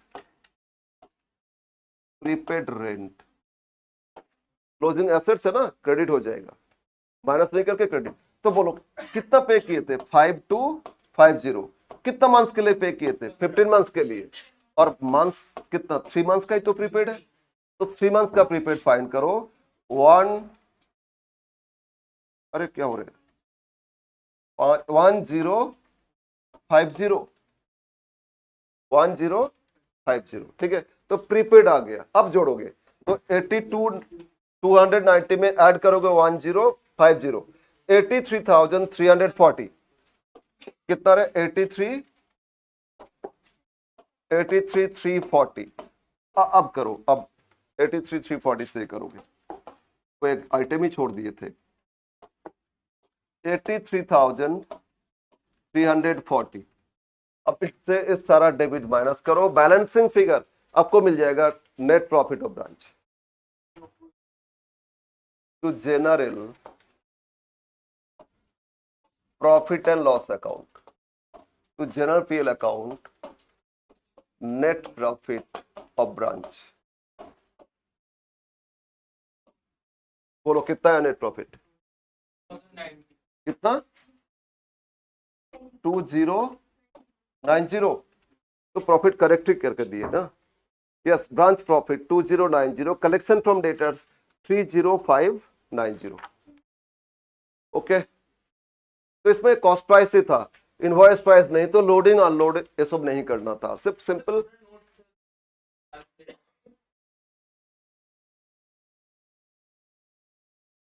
ये था डेटर्स, एक ही तो नोट था ना डेटर्स अकाउंट, और क्लोजिंग जो प्रीपेड फाइन को तो वहीं पे कैलकुलेशन दिखा दिए थे। तो समझ में आया समझ में, बस रिकॉर्ड क्या करोगे, कहां करोगे, कैसे करोगे, वो याद रखना आपको। और फिर इनवॉइस है तो लोडिंग अनलोड करना होगा, लोडिंग अनलोड करोगे आ जाएगा। एक और क्वेश्चन करें, क्यों, कितना बजे क्लास है, दूसरा क्लास 45 है, अच्छा, थोड़ा मतलब ब्रेक नहीं देने से फिर दिमाग में दूसरा क्लास भी घुसेगा नहीं।